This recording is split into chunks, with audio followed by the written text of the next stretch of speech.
give a fuck about spring. Country been down so long, it's a must I win. Hold my place like cast iron, won't break, won't bend. Stuff them racks in a all black Camudo bag. Louis V straight, no starch, bowman pants. Used to rock them camo.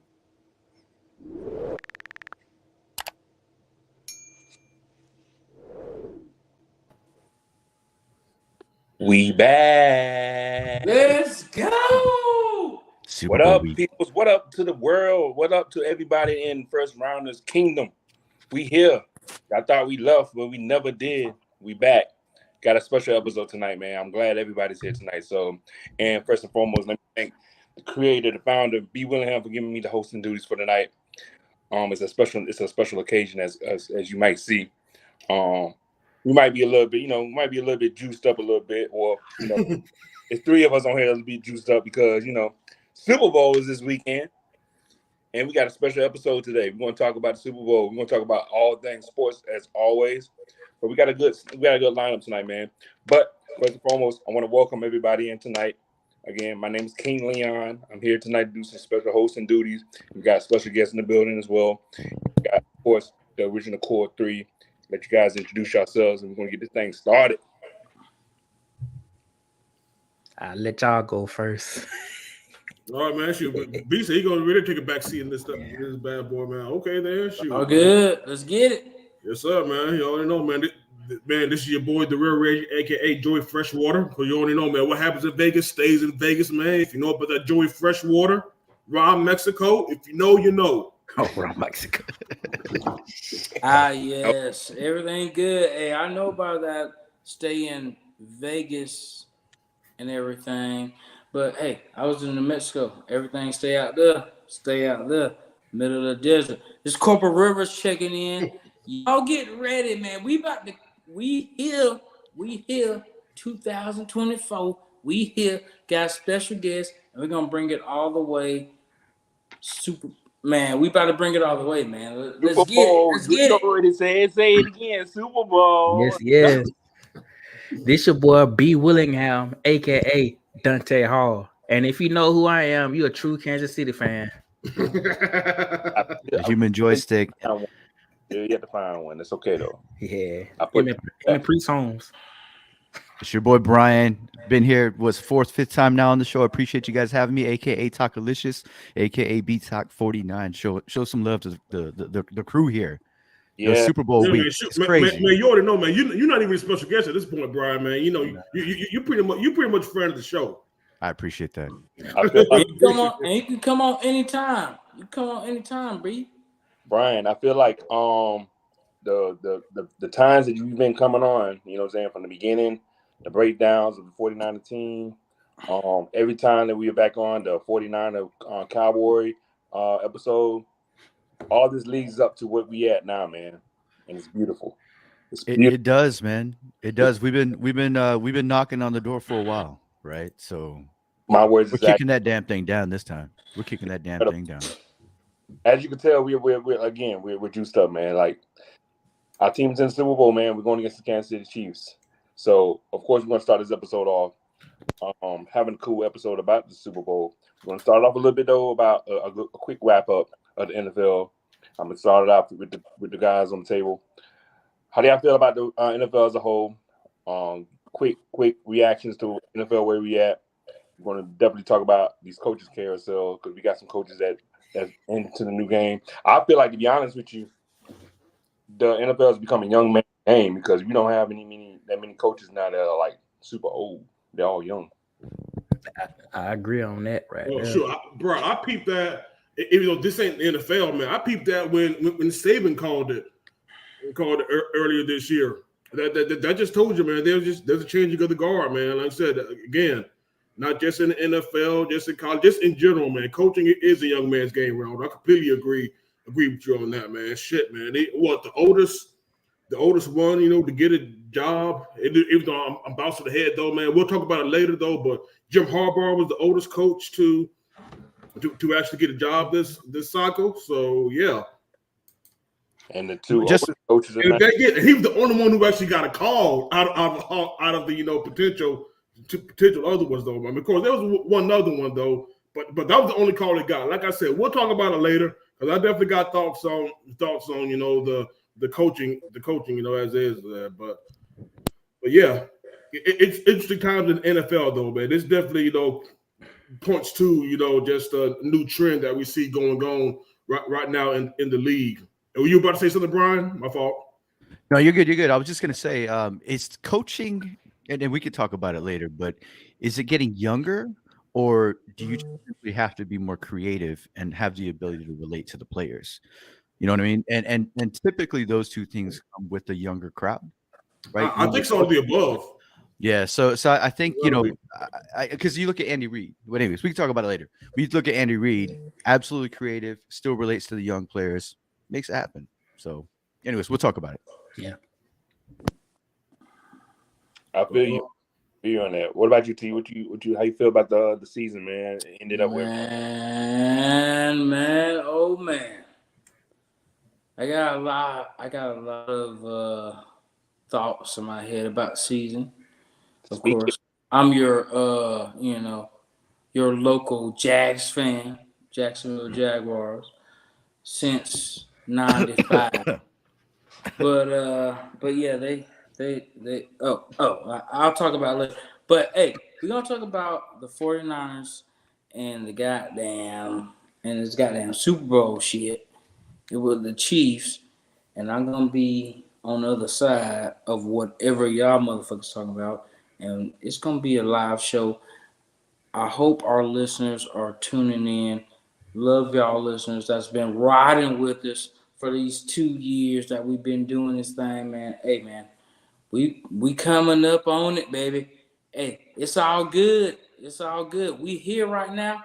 Hey, thanks for B. Brian coming in, and thanks for B. Willingham, founding this shit so we could just talk that shit about sports all the time, for every sure. week and every day. Hey, I'm gonna bring some. Oh man, it's about to be rough. It's about to be rough. That's all I can say. Hey man, we here. Duval in the building, baby. Let's get it. Yes, indeed. Duval is in the building. But it was interesting. You just all these coaches firing. The Falcons really could have won the NFC South, but they had that letdown around the end of the season. Yeah, just too much going on. Like I said, Jacksonville, they had a little letdown. The Cowboys, they're gonna be playing this Sunday on Man 24. So yeah.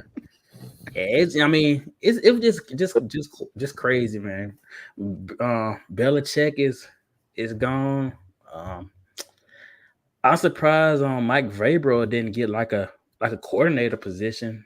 But yeah, we'll talk. We'll definitely talk about that later on too. Like I said, man, there's definitely a lot of coaching. It seems like the coaching thing might be the biggest. Might be definitely the biggest story so far in the off season, but again, but to your point, B, like I said, things that we thought were going to happen coming to the season didn't, and the things that ultimately didn't come to pass. It makes you think are they close as we think they are, man? Because again, some people are doing it, and I guess one of the things you got to ask, man, is in fact. We might need to have this conversation, man. This might be a fun conversation to have in the offseason. Just looking back at that 2021 quarterback class, I think that in itself is going to be that's a whole episode on us. So I think we're probably going to. I don't want to get too much into the weeds because we definitely got a big thing coming up, with the Super Bowl chat. But that 2021 quarterback class, and just everybody, it's going to be an interesting eval. I think coming up. See if that class was really what we all thought it was going to be. And I'm talking about everybody so far that was chosen. From Trevor Lawrence, I think Zach Wilson is the sunk cost. I don't think there's really any debate about that. But, but Trey Lance is riding on the pine in Dallas right now. Justin Fields is still pretty much incomplete. So and possibly y'all new quarterback Falcons, bro. Hey man, I'm all for it. I take it. I mean, I'm not a Hey, Falcons guy. I'm all for it. I'm all down for it, man. If I think that might actually be the best course of action. If you actually, if you ask me personally right now, because I really don't think that the first three teams are going to trade away their number one pick. I don't think Chicago trade away that number one pick again. And I don't think the Commanders nor the Patriots are going to trade out of those top three spots. So Commanders, that's too funny. Hope we go talk about them later on, ain't we? Look, man, we got so much to catch up on because Right. we've been letting the storylines build up. I'm glad we was able to still have the Facebook group building in and putting in good stories from there. We had some really good topics and posts being out there. So shout out to all the Facebook contributors as well. The homie Jesse been doing his things. I've been loving the posts he's been putting in. A couple other contributors as well. We're gonna give shout outs to. So, but to jump on what you had said, Reggie, people didn't expect a bunch of stuff that happened this season that did happen, right? But I expected something to happen this season. I know Brian had expected something to happen this season. I know you, B. Willingham, expecting something to happen this season, and it did. And that's us going to the mother Super Bowl. Niners in the Super Bowl. Let's get it. For That's how we sure. want to start off, man. Let's get this thing off right, man. It's the rematch, baby. Let's go. I'm gonna say this though. I was low key wanting this rematch more so than getting the Ravens, which is this is a topic on itself because the Ravens really should be bad against them. But yeah, man, we got the rematch, man. Brian, how you feel about this? I feel the same way as I felt going into the Lions game, to be honest. Like I feel like we could, like, I was a little nervous going into the Packers game just because just didn't know what to expect out of the Packers. I don't know why, for some reason, but plus Jordan Love had been playing so well. Then the Lions game came by, and I felt fine going into it. Obviously, that first half wasn't fun, but to see that the team was able to turn things around in the third quarter, not even the second half, the third quarter, guys, literally went from 24-7 at the half to 24-24 going into the fourth quarter. So with 3 minutes left in the third quarter, actually. So now that ball bounced off old boy's face mask with the Brandon Ayuk saying that was a game changer. That was a game changer, pretty much right before that second half for y'all, man. And of course, Dan Campbell not knowing the assignment on when to go again, being too aggressive with some of the fourth down calls, and Josh Reynolds just completely forgetting that he's a damn wide receiver, not a DB. Also, Everybody died by the sword, man. You know what I'm saying? Yeah, The but same play call and he used to get him where he at, I guess, and Dan Campbell kind of went over it like, this, that, and the third. He went over the decisions he made. Those were the turning points, man. Real talk. Yeah. But with all that said, right? I mean, so you wait to see what team the Niners are. Can they come back? Can they not come back? So I feel like we've been in situations where we've been up, won the game, been in situations where we're down, came back big let me rephrase that. Came back from a significant deficit. Now we're going against the Chiefs. I know the Chiefs are a whole different team. Solid defense in particular on the outside, right, in their secondary, but I feel good about it. I think our offense can score on them. Defensively, I'm a little worried about the run game, of course, but as long as our ends, ultimately, secure the edge and keep folks from running outside. Those was it the what was it? There were a bunch of like crack tosses that they're just smoking us. Gibbs was killing us there, right? So even Jameson Williams on his touchdown. So, but anyways, don't want to talk about 2 weeks ago. Let's talk about this Chiefs Super Bowl game. At the end of the day, I feel like. My bad, Brian, man. Like I said, shoot, man. Before we actually get into it, man, you all want to talk about the coaching moves first before we get into our Super Bowl dive in. Yeah. By the way, I want to circle back to something y'all were talking about earlier. You guys were saying that there's no chance the top three teams trade their first round pick, right? So if you're the Bears, right, and let's say you're committed to Justin Fields, right, what do you do with that number one pick? Marvin Harrison Jr. Yeah. I, Do I, you you got- think? Go ahead. Sorry. Go ahead. I say you got. I would go for the best player that's available right there. If they gonna keep Fields, you have to go with Marvin Harrison Jr. Let me ask you this then: do you think there's any chance Marvin Harrison Jr. can make it to the fourth pick? Who has a fourth pick? Arizona's got 4 and Arizona's got a 27. fourth pick. Fourth and 27. You know, I actually could see that. It's possible. I see the Bears. I see the Bears trading it out again if they're not going to pay Fields. That's what I'm thinking too, man. I To really me, if think the they're Bears probably trade if they're not going to get Caleb. Yeah, if they're committed to Fields, or they think, top 3 picks go to a quarterback. Now, then Harrison falls to 4, right? They're going to get they already have a quarterback in Justin Fields, whether he's panned out or not, right? They have a quarterback that, can make it work, in my opinion. Then they got the number 1 receiver in the draft. They still got 27 coming up. And in all likelihood, they're going to get more draft picks. They're not just going to give up the first overall pick for 4 and 27. It might be a first rounder next year. It might even be Arizona's fourth or fifth pick in the second round, right? So, there's a lot of draft capital they can get for that first position, especially considering, overall, I think the consensus is Caleb Williams is the number 1 pick. So at least right now, obviously anything can change between now and the draft, but that's all you ever hear about. So I just wanted to circle back to that. I didn't want to jump in the middle of that conversation, but I can see a world where if Arizona is willing to trade up, the Bears would do it. I would hate that because I don't want Arizona to have Caleb Williams. But Right. is what it is. Is what it is. So It sounds like we might need to have a draft episode.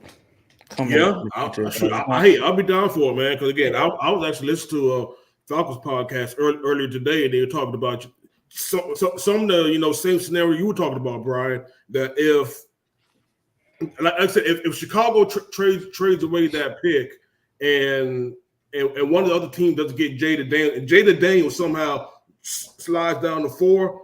I heard that the Falcons may be or at least they should be very interested in engaging Arizona, in talks. Yeah. So, yeah. Oh, yeah. A whole draft episode would absolutely be legit. Like I said, that's definitely so, to keep it in the back pocket. Yeah, like a mock draft or so. Oh, we should do that. Yeah, like I just could do that because we can do the little ticker at the who we select. Can you imagine? I'll come in with my voice changer. Yeah. It'd be interesting in who we pick at 32. But yeah. Ask you this, Reggie. Let's go with the coaching changes, man. What stood out to you on the coaching changes? And look, man, again, we have some interesting storylines that definitely came up, during this coaching carousel. I think y'all already touched on some, man, and again, what we thought was going to happen ultimately, again, the script being flipped is one of the things, that's definitely, that's definitely one of the things that happened, man. Because, right after Josh McDaniels got fired, it seemed like, really Harbaugh was the hottest name coming into the season. Even when McDaniels got fired, they already talk about, Harbaugh to Vegas, man. But then, when the Chargers finally did what they should have done 2 years ago and got rid of that sorry ass boy Brandon Staley, and then it was like, the Chargers were going to, put the full court press on Harbaugh, and it did, and it happened. Harbaugh's back in the league, and I think he's going to do big damage with the Chargers. I agree on that. He's going to do hella damage with them. He's bringing the boys back. He got Greg Roman as the. That's a damn shame to know. Yep, Greg Roman's coming back as the OC. Yeah. He's bringing his DC from Michigan with him. He's bringing in the same makeup as as he did when he came to the Niners. So I feel like this is the best choice for him. This was the best team for him to go to be honest with you. Oh, absolutely, absolutely. Again, I wanted them with the Falcons, but I never thought the Falcons were actually going to land Harbaugh. Like I said, man, I would have been. It would have been major cash had Jimmy had Jimmy chosen, to come to Flowery Branch, man. But like I said, I never really thought that was really going to be in the cards, though, man. But again, but he's not an NFC, man. So I'll definitely take that. It worked in his favor. Like I feel like Harbaugh had the most to bargain with, and all these other teams that were choosing their coaches, as we find out with the Falcons, man, they had a set ways of when to go with things. Like they're not ruffling feathers in terms of like the personnel department or the managers or anything like that. They wanted control, of how they run in the organization. They just want a head coach. They didn't want everybody just going to be like, I want this, I want that, I want that. That's ultimately probably what led to Belichick not going to you guys. Y'all dodged the bullet. Yeah, I think that's exactly what happened. Ronaldo. And you touched on this. I might as well, just give my thoughts on what the Dirty Birds did, man. And again, I'll be definitely transparent. Y'all saw me bring up, De Niro's, comment. Y'all know how I feel about Eric Bieniemy. I've wanted Eric Bieniemy since 2021. And unfortunately, again, it seemed like, I am totally with you, Ronaldo. What you put in the sports chat has to be the case. He either must have fucked Goodell's wife, fucked some owner's wife that we ain't know about, bro. Because the fact that he wasn't even sniffed. In fact, I don't even think we've even heard of him, being considered for any OC jobs that are still out there, man. Because I haven't heard anything about, who's going to be the OC in Seattle under Mike McDonald. Yeah. And of course, Dan Quinn hired Cliff Kingsbury to be his OC. So again, like I said, Eric Bieniemy has always been my choice. And what you said, De Niro, I was thinking the same thing, because there were rumors that if Reed does win this Super Bowl, he might ride off to the sunset. If Bieniemy takes that job right after Andy Reid, man, that'll be the ultimate vindication. I might privately, still be going for that. All the time, everybody else want to shut this man out, and he somehow, inherits Patrick Mahomes anyway. Yeah. Yeah. Absolutely, low, man. But again, just going back, to the Falcons, man. I mean, yeah, I'll be honest, man. Like I said, Raheem wasn't my first choice, but again, but I'm glad he actually, we actually gave him the second chance, because again, how many other retreads have we seen, before him? Just get chance after chance, and this is first chance since what, 2011, when pretty much the Glazers stripped that Tampa Bay team. I mean, he won 10 games with fucking Josh Freeman. Yeah. Josh They weren't a bad team, so I was surprised. Josh Freeman. Oh shit. This man had Josh Freeman and Michael Clayton on the team, y'all. Come on, man. Come on now. So, and they had the tall dude, the tall white quarterback too. What was his name? Mike Glenn. Oh, Mike Glenn. Mike Glennon. Mike Glennon. Glennon. Yeah. About 6 foot something. He came from NC State, I think. Yeah, NC State. Yeah, like I say, dude. And like I said, dude was like a power forward playing quarterback. A damn undersized power forward at that. He had the height for it, but that's about it. Like a damn Brock Osweiler. Pretty much. Yeah, he was stretch forward. Yeah, that's actually a very good comparison. But yeah, man. But again, man, like I said, for everybody who's listening to us or watching us for the very first time, like I said, I'm just going to be completely real with you all. T isn't with us right now, though. But if y'all have not noticed, there are 3 black men that's right now on y'all screen. And one honorary brother. Like I said, Brian G. I don't care what y'all say. Brian is black to me, so Appreciate that. But yeah, y'all see that we are definitely people of color. But and the thing is, though, like I said, when we see somebody that looks like us, that takes a job that's as scarce as the NFL. There's only 32 of these in the world. And when somebody, takes it again, we are not asking anybody to just give us a job. I said just the opportunity. There's a difference between deserving and earning, man. Like I said, if the opportunity is deserved and and the guys deserve it, then I'm definitely gonna cheer for it. Just like with Antonio Pierce with the Raiders, it was Gerard Mayo with the Patriots. Yeah. Now Like I said, they've earned the opportunity, man. Then damn it, they've earned it. Yeah. And again, Raheem did good work after he left Tampa. Of course, it didn't work out the first time here. But of course, man, that 2020 team was just a shit show to begin with. I mean, we started 0-5 that year. Oh shit! So yeah, like I said, so being an interim, probably not going to hold them to an account like that though. But again, he won a Super Bowl with the Rams. It really put together a pretty good Rams defense with just Aaron Donald and a bunch of rookies and free agents. Yeah, that's again some of the best coaching actually happened this past season. Happened to be with the Rams. So I agree on that. Yeah, I mean, yeah. Sean McVay, Mike Tomlin said in the interview that that if there's one coach who still doesn't have a job, who should have a job right now, he said it was Raheem Morris. Mm-hmm. And if you watch Raheem Morris's press conference, man, you will definitely see why, man. That's a very, very always been a very charismatic dude. So he knows his shit. He knows defenses. He knows how to connect to his players, like you talked about Ronaldo. And just the main thing, again, there's a cautious optimism, and it looks like he and Terry might actually work better together than with Arthur Smith.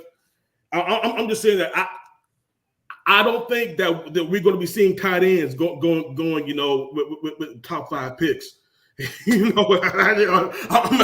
just leaving it at that though. But yeah, there's one on the board, kind of close, One, yeah, one really good one. Man. And I wouldn't be surprised if we don't keep Jonnu's, but still though, that's definitely conversation, further down the line though. But as happy as I am for Raheem, again, y'all know me, I'm definitely always going to keep it real. Hey, just like with Arthur Smith, man, if he shows that he doesn't know what the hell he's doing, I'm going to let y'all know about it. Yeah. Like with everybody else, man. Like I said, hey, you definitely still got to know the assignment is still always going to be what it is. And something tells me that he wouldn't have had this job if he didn't actually have a solid, plan about how to fix the damn quarterback situation. Yeah, because the alternative was going to be Bill Belichick. You know what I'm saying? So, that's the biggest deal. I feel like, if anything, all the accolades with on Raheem, he has the pedigree, man. He's been around nothing but game-changing coaching. He's been with McVay, Super Bowl. Going back to Shanahan, when he was in Washington. He's had success everywhere he's been. So when he was with Shanahan in the Falcons, like Shanahan put him on the offense on the Falcons at Super Bowl year. Yeah, we coach both offense. There we go, coach both offense and defense. We'll let you definitely remind of that too. I can see Shanahan McVay system being ran with Falcons again. Getting the players. Y'all got to get the quarterback though. Y'all got to get the quarterback. Get the quarterback going. Y'all got the players to do it. It can work, man. And Brad, take that shit off, dogs. It's Thursday. Yeah, Thirsty Thursday. But I also love the Patriots one is interesting too because they had a set plan from the jump. They didn't even have no. They had Gerard was ready to go. He was the heir apparent. He was, what I'm saying. It was just time for Bill Belichick to move on out, and it looked like it kind of was like, man, I'm not going nowhere. And then Robert Kraft like, yeah, the fuck you is. We about to That's go. Exactly what happened. That's exactly what happened, Ronaldo. That is exactly how it went down. Like I said, again, that's one of the reasons why, like I told you the last time, why I wasn't feeling Belichick, man. It was like, of course, I'm going to talk more about this, later. Shit, we might as well just talk about it now, man. Again, not just that this is a young man's game. It's just the fact that, again, no team is going to invest all of that to get Bill Belichick with, in the next 3 years, he's probably going to be gone. You're pretty much going to have to start over because he's pretty much built the entire organization around what he wants. And again, and he still wants, to be not just the coach. He wants to be the GM too. And again, this is the GM whose first round picks haven't signed second contracts since 2013. So again, Bill the personnel man has been fucking up for over a decade. Well, I mean, he did have a crutch for quite some time in Tom Brady. So yeah, hey, he covered his 29-38 since Tom Brady left, yeah. Bree. But he did have a good year with old boy that took over Mac. when Tom Brady had an ACL. Matt Castle. Matt Castle. Another one of Kansas City quarterbacks. If hell, he had Mac Jones actually had promise before Belichick decided to put him with Matt Patricia and Joe Judge. Oh yeah, he fucked up that man's career. Matt Patricia. Yeah, I remember he used to coach the Lions. Oh, true. Yeah, you're right. Oh my Joe God. Judge used to coach the Giants too, but still, again, Joe Judge, a special teams coach, but somehow an OC, but somehow wanted to compare him with Matt Patricia, the OC, and damn, and damn Joe Judge, and really thought that was going to actually help Mac Jones. Going back over it, I feel like that was really just Bill Belichick saying fuck you to Robert Kraft, because pretty much Robert Kraft was like, I'm getting ready to move you out. I was like, all right, cool. I'm gonna just mess this all up. I'm gonna here, Patricia, you doing that defense right now, right? Hold on, let me put you on the offense real quick and get you go ahead and do some stuff like that. Cool. All right. We got Judge, come on, you go in here too. Like, who we drafting? It doesn't matter. I don't give a fuck. Like, it's like let's try Cam Newton for a couple times. Let's see what happens here. Like, he was just doing every kind of way to kind of like, piss off each other, and it's going to be an interesting story. I feel like later on they're going to make another book out of it, because they already made 3 with him and Tom Brady, but they're going to feel like another book is going to be the last ending of Bill Belichick. But it should be interesting to see Gerard Mayo run. I'm very interested to see how that goes, because they really loved him so much. Yeah, they did. I think I said in the last episode too that Gerard was highly. There was a reason why folks thought he was going to be the next coach of the Patriots. He is really loved there. It's going to be interesting. It's going to be a very interesting time, because the fans had Bill Belichick for damn near half their lives, so now they got a new coach. Other coaching hire I'll speak on is the interesting one with the Seattle Seahawks, because it's going to be something for us, Brian. Like, we got whipping our ass a couple of times with the Ravens. They might have figured, I feel like he may have figured this out, but he's going to be some kind of thorn, I feel, now that he's in the NFC West. He's going to bring all that pain. He's going to come at us, because he beat everybody in the NFC West pretty much. So it's going to be interesting to see what he's going to do as a coach now.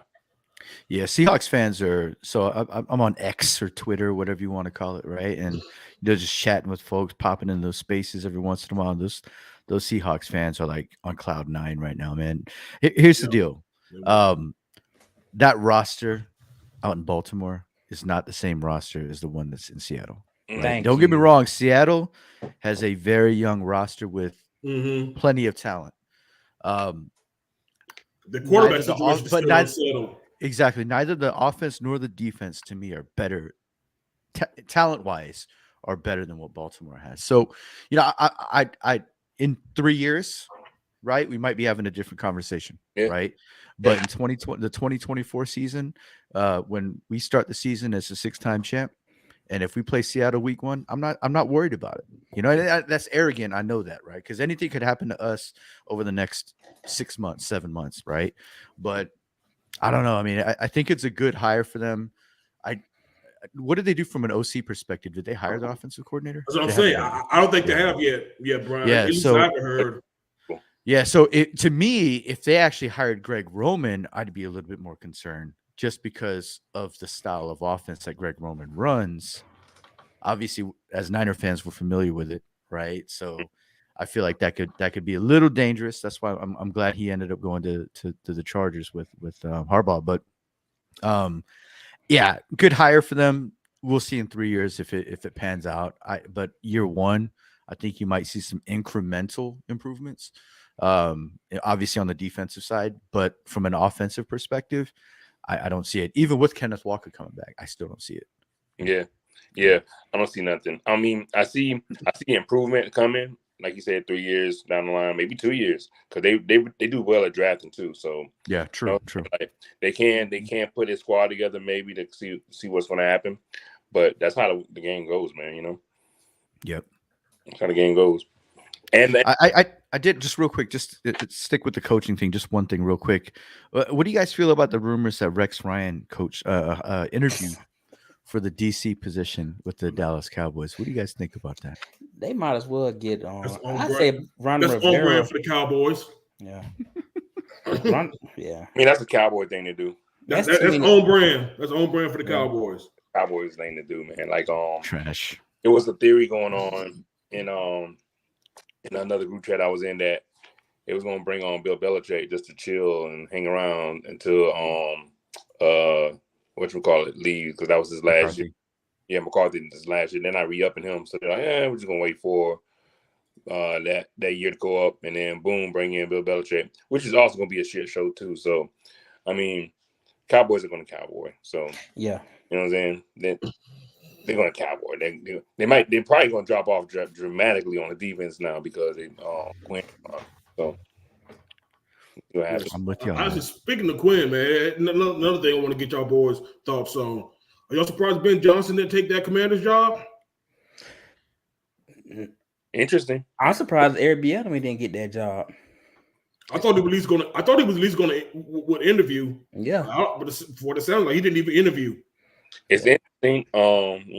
It's the Commanders is going to be a unique type of team because they got our boy Adam Peters, and Adam Peters is really that man's been doing the lowest work with us, man. So I feel like he's going to bring that over to the Commanders, and it's probably was something against them two that they probably wasn't really vibing on. He was like, you know what, I'm just go with Dan Quinn.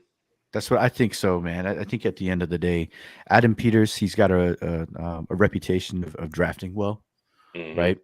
Ben Johnson probably wanted something in particular, a little bit more control. And, did he deserve it? Maybe, maybe not. But at the end of the day, yeah, to your point, Ronaldo, I think they clashed philosophically or whatever you want to call it. And when he was like, you know what? I'm on an up and coming team, just made it an NFC championship. Let me just stick with them at least for one more year. Maybe another opportunity comes up next season and roll with it then. I think he should have probably gone if Ben Johnson really had was offered that position. But also, it's a bunch of alphas in the room, right? And if you don't get it your way, also allegedly wanted $50 million for what I heard. What? He wanted the bag. That's one of the things that people. I mean, Ben Johnson wanted the bag, bro. I mean, you're going to talk like that. It's going to be, hey, that I felt like that was probably a Magic Johnson decision. Like, you know what? Fuck that, man. There's only one Johnson in this organization, man. Yeah. I'll let you. And that ain't going to happen. Ben can go somewhere else. We ain't going to have that. Let's bring in Quinn. That works. Bump it. Yeah. But now though, but you brought up a good point, Brian, because like I said, Ben Johnson going back to an upcoming team. Same thing that happened with Bobby Slowick. It's like you don't have to, you don't have to take a job right now if you have a very good situation. Because again, like I said, if you get CJ Stroud over the second year hump, then again you might be the number one candidate going into 2025. Right. Like, do you want CJ Stroud or do you want to go to an unknown or Sam Howell? Like, what the hell? Like, yeah, there we go. Yeah, that's pretty easy to me. And it was your first year being an OC, right? So I'm like, get another year in with CJ where he's got a full off season. Speaking of CJ, he just won Offensive Rookie of the Year. Just now, literally. Breaking news. Yeah, breaking news. Heard it here first. Oh yeah. Runners is tonight. That's right. Okay. Yeah. But no, I mean, if I'm Slowick, get another year. If you have the same amount of success, you're just going to have that much more demand in the market next year. You're going to be able to you won't get 15 like Ben Johnson's asking for, but you might get 8, right? Versus 4 or 5 that you might get right now. So, and to Ronaldo's point, you're going to go to an organization that probably isn't going to be in the exact same position as that team. Because Sam Howell, look, He's half Asian. I appreciate that, or part Asian. His part Korean. I'm not Korean, but I'm using the Asian card right now. He part trash. He part. Hey, he part. Hey, now. He part trash too. That's So. the other part. That's the other part. Okay. But no. He I don't know what to expect out of that team going forward right now, to be honest. I just don't know. I mean, we'll see after the off, once you work through free agency and then of course the draft and reset expectations. But if the roster looks anything like it does now, I don't see them competing in the East at all. Yeah. You got Quinn knows the division. He knows who he knows the division, so he'll have some advantage there. Maybe he'll take what he learned from the Falcons and put it together again. And we low key didn't say anything about the Carolina position. That's a low key small position that I feel like is going to turn around real quick. Dave Canales. Yeah. That should be interesting. Like I said, I really didn't know he was even. He was even interviewing all these people were looking at him like that though. But hey, he might get Baker Mayfield a bag. So he look. Don't he'll be going back to Carolina, right? But that'd be crazy. But if he that'd be interesting. He gets them back to Carolina, but interesting to say the least with the coaching carousel. Yeah.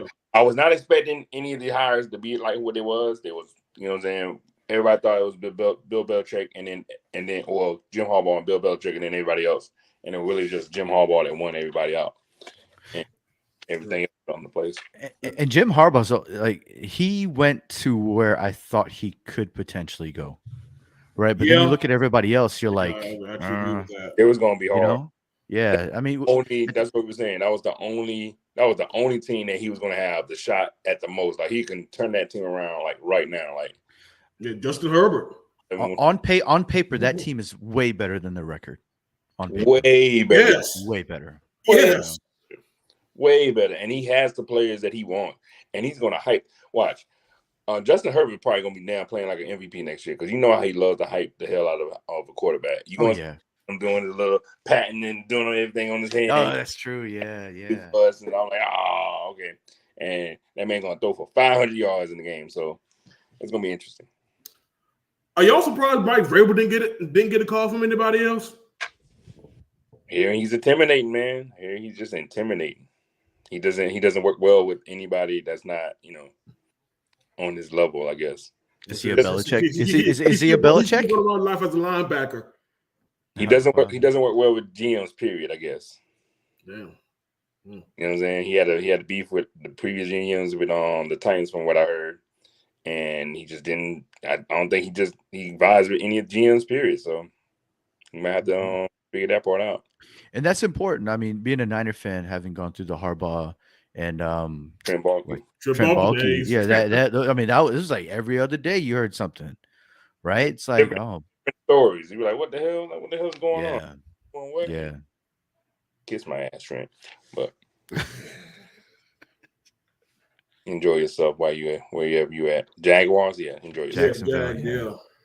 Duval, shout out. That was disappointing, by the way. Honestly, I'm not trying to talk trash, but I thought they were going to win the South. Everybody did.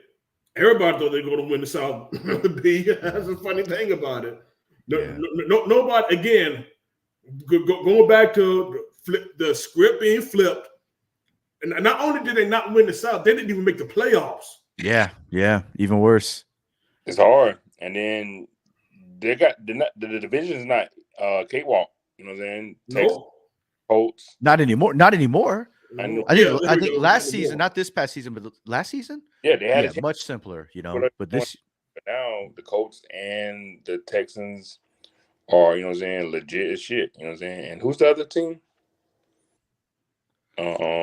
Colts, Texans.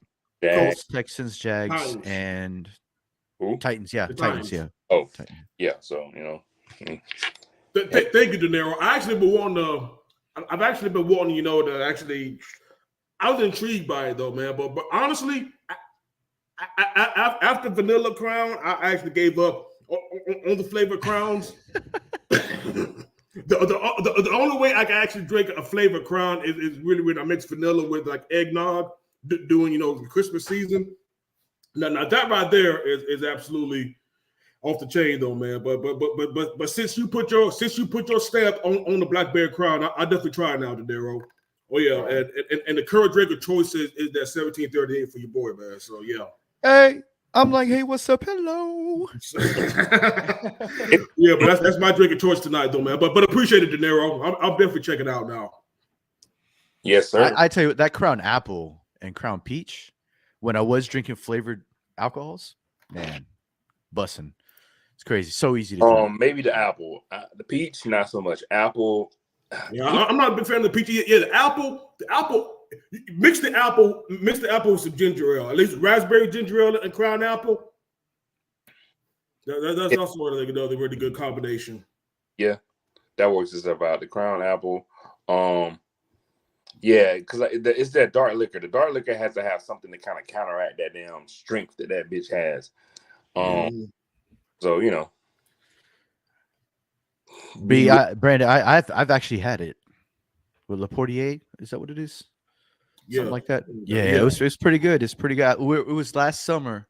I went to like a barbecue for like a bunch of different NFL teams, like fan clubs out here in Atlanta, and for all like the VPs and presidents, they had a bottle and just split it with everybody. So it was pretty good. But I might have enjoyed it more if I wasn't like dehydrated from being in the Atlanta sun all day during the summer. But it was what I remember. The flavor was good. It was smooth. And that's all I can ask for. I don't want to squint and make all kinds of faces. No, especially in the summer, man. Yeah, you need a smooth drink. Yeah, especially if you're drinking in the heat, dog. Yes, absolutely. So are we doing Fireball Sunday, right? B? I'm going to have a handle of Fireball. I'm going to have a handle of vodka, probably Tito's, and I'm I don't know, Crown or Jack. I don't know which one, but I bring the gold bar. It's gonna be crazy. It's gonna be crazy. You see the sign behind me, so hey, Ronaldo, you guys coming out for the tailgate too, or just the party? We are. We're gonna be for the tailgate, and we're gonna look. We put in all the work this year, man. No lie, like Wing Factory. Shout out to Wing Factory. I'm gonna put you guys on shout out right now while we live and talking. Wing Factory in Cumberland, in the Cumberland Mall. Incredible spot, man. Live, off the chain. It's because what I'm saying, we bring the heat too. Every Sunday and Thursday, and is it whatever day it was, man. Like, shout out to the people that work there. They've been doing so much help for us because we come in droves. When I say we come in with so many people, pause. It's a lot of people there, man, and they're so accommodating to us, man. And they basically became fans. Like, what I'm saying, we love going there. So it's like we have to finish the story at Wing Factory. It's a crazy story too. So like, I don't know what I don't know what I've shared with you, but last year, and sorry to sidebar here, but last year we were actually set to go back to Hudson, Sandy Springs, right? So I'm talking to the manager, and then he's like, "Cool, blah blah blah," and then Thursday night before the season opener, I called him. I'm like, "Hey, we're still good, right?" He's like, "No, we can't support you guys." Right? So I probably shouldn't have said their name. Now that I think about it, but anyways, that's the vodka talking. So anyways, we're I start calling a couple places Friday, didn't work out. So then I picked 3 places out on the west side of town because obviously we had another spot on this side, right? So I was like, okay, there's a bunch of people up 75 and 575 that have been hitting me up saying that they're just not comfortable driving that far after drinking alcohol, which I understand, right? So hit up a couple spots out in Sandy Springs, and then went into Wing Factory, walked in. I was like, and I just had a feeling. I was like, this is gonna work, right? And then Sarah was there, chatted with her, and shout out to Sarah, man. She's the GM at that location. Bomb. She's the bomb. She I don't think she believed that we were gonna actually bring people. So she was like, hey, how about this? I was like, here's the deal. We just need TVs to watch the game, and we need the sound. bare minimum. We don't need anything fancy, right? We need a spot. It's Saturday. The game's tomorrow, right? She's like, okay, bring 10 people and I'll give that to you. The next day we had almost 30 people, right? So to just turn that around in a less than 24-hour window was just felt great. Number one, because people just kind of changing their plans last second. But then from that to where we were at last week, where we had over 100 people out there, I suspect, yeah, now what, 10 days ago, 11 days ago, I suspect Sunday is going to be even crazier. And part of the reason why we're doing the tailgate, right, to make sure that we were able to eat beforehand, drink beforehand, then hopefully when we're actually in there, from a servicing perspective, it kind of gives them a little bit of a break and allows us to just have a good time, for more than 3 hours, right? Right. For 5 hours. And on top of that, after the post celebration, I might buy all the damn bottles in there. I don't know what I'm going to do, but I don't know what I'm going to do. I don't know what I'm going to do. Oh, Myles Garrett, Defensive Player of the Year. But anyways, and just everything that happened last year, right? I mean, so them letting us have music and us signing the faithful flag and gifting it to Sarah, and then I go in there in April for the draft and we see the flag is up, hung up on on a flagpole. So just all that, they are family to us, man, at this point. So for sure, for sure, Yeah. and it's again, it's a story. It's a great story to have, and just understand, like, you have to just be there to see it, because we are live. You know what I'm saying? Like, it's an energy that you can't explain, man. And it's the best ever. And us getting these wins, us winning to go to the Super Bowl, which is like the most incredible experience in the world. Like, it just shows the fandom that we have. And you know what I'm saying? Kudos to you, Brian, for putting it all together, man, for sure too. Like, just like putting this in to the workings, because we have a lot of fans up here in Atlanta. And they needed a place to go to, and a lot of people created relationships off of that. A lot of people just who didn't know who they was outside of being a Niner fans made connections. Like, you get stories like that. That's awesome. So, you know what I'm saying? Yeah.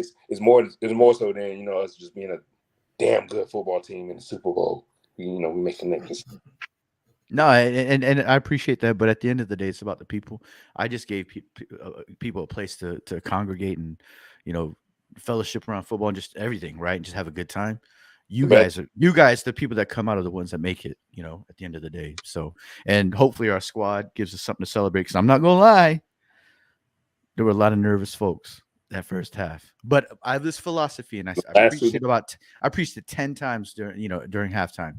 If you can give up 24 points in a half, you can score 24 points in the next half, right? And we scored 27, right? We scored 27 in the second half. So, crazy happened, man. We're faithful for a reason. Exactly. And it was looking crazy for them first two games. We were like, ooh, okay. And then the second game, okay, what's going on? And we willed our way into it, man. So I'm excited, man. I'm excited for this game, man. I'm excited that this is our rematch. Like, we get to take down the head of the table. I'm love bringing these on WrestleMania puns right now. I'm WWE right now, but but shout out to Roman Reigns, who's also a 49ers fan. But yeah, man. We get to aim at the champ. You know what I'm saying? Like, we get our revenge game. Like, we get to do what we got to do. Where we messed up the first time. Like, here's how I feel about it, because like now we're coming back to the match itself. Here's how I feel. Like, it's for us, for this 49er team, it's switched, because the first time we played, our defense was lights out, and our offense was there, but we just kind of did what we had to do. Now it's switched. Like, I feel like our offense is lights out, and the defense is there. It just needs to do what it needs to do. Does that make sense? Yeah. So you are right. In my opinion, our offense is better than our breaking defense. news: Will Anderson wins Defensive Rookie of the Year. Dude, they got both offensive and defensive rookies of the year. Bro, again, man, that's drafting, man. Again, that's why the Texans are ahead of schedule. And they were both top 10 picks. Yeah, they were both top. Yeah, we'll go 4. Yeah, 4. They switched. Yeah, They drafted back up to get him. Yeah, Mm-hmm. CJ went too, right? Yeah. Yeah. So You see them too. Yep. yeah. Yeah, they Yeah. drafted back up to get him.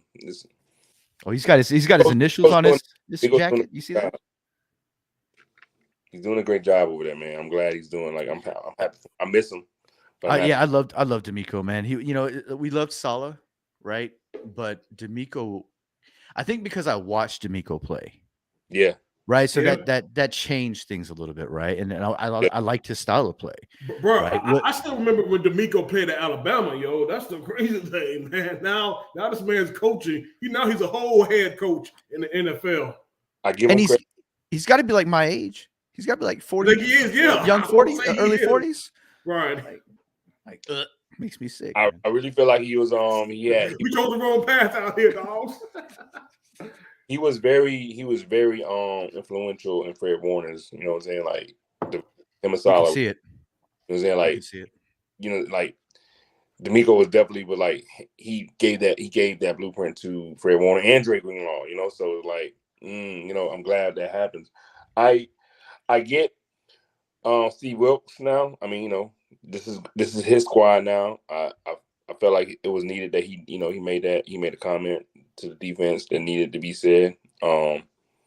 And he has to do what he has to do now. I'm hoping his game plan is ready for Patrick Mahomes Sunday.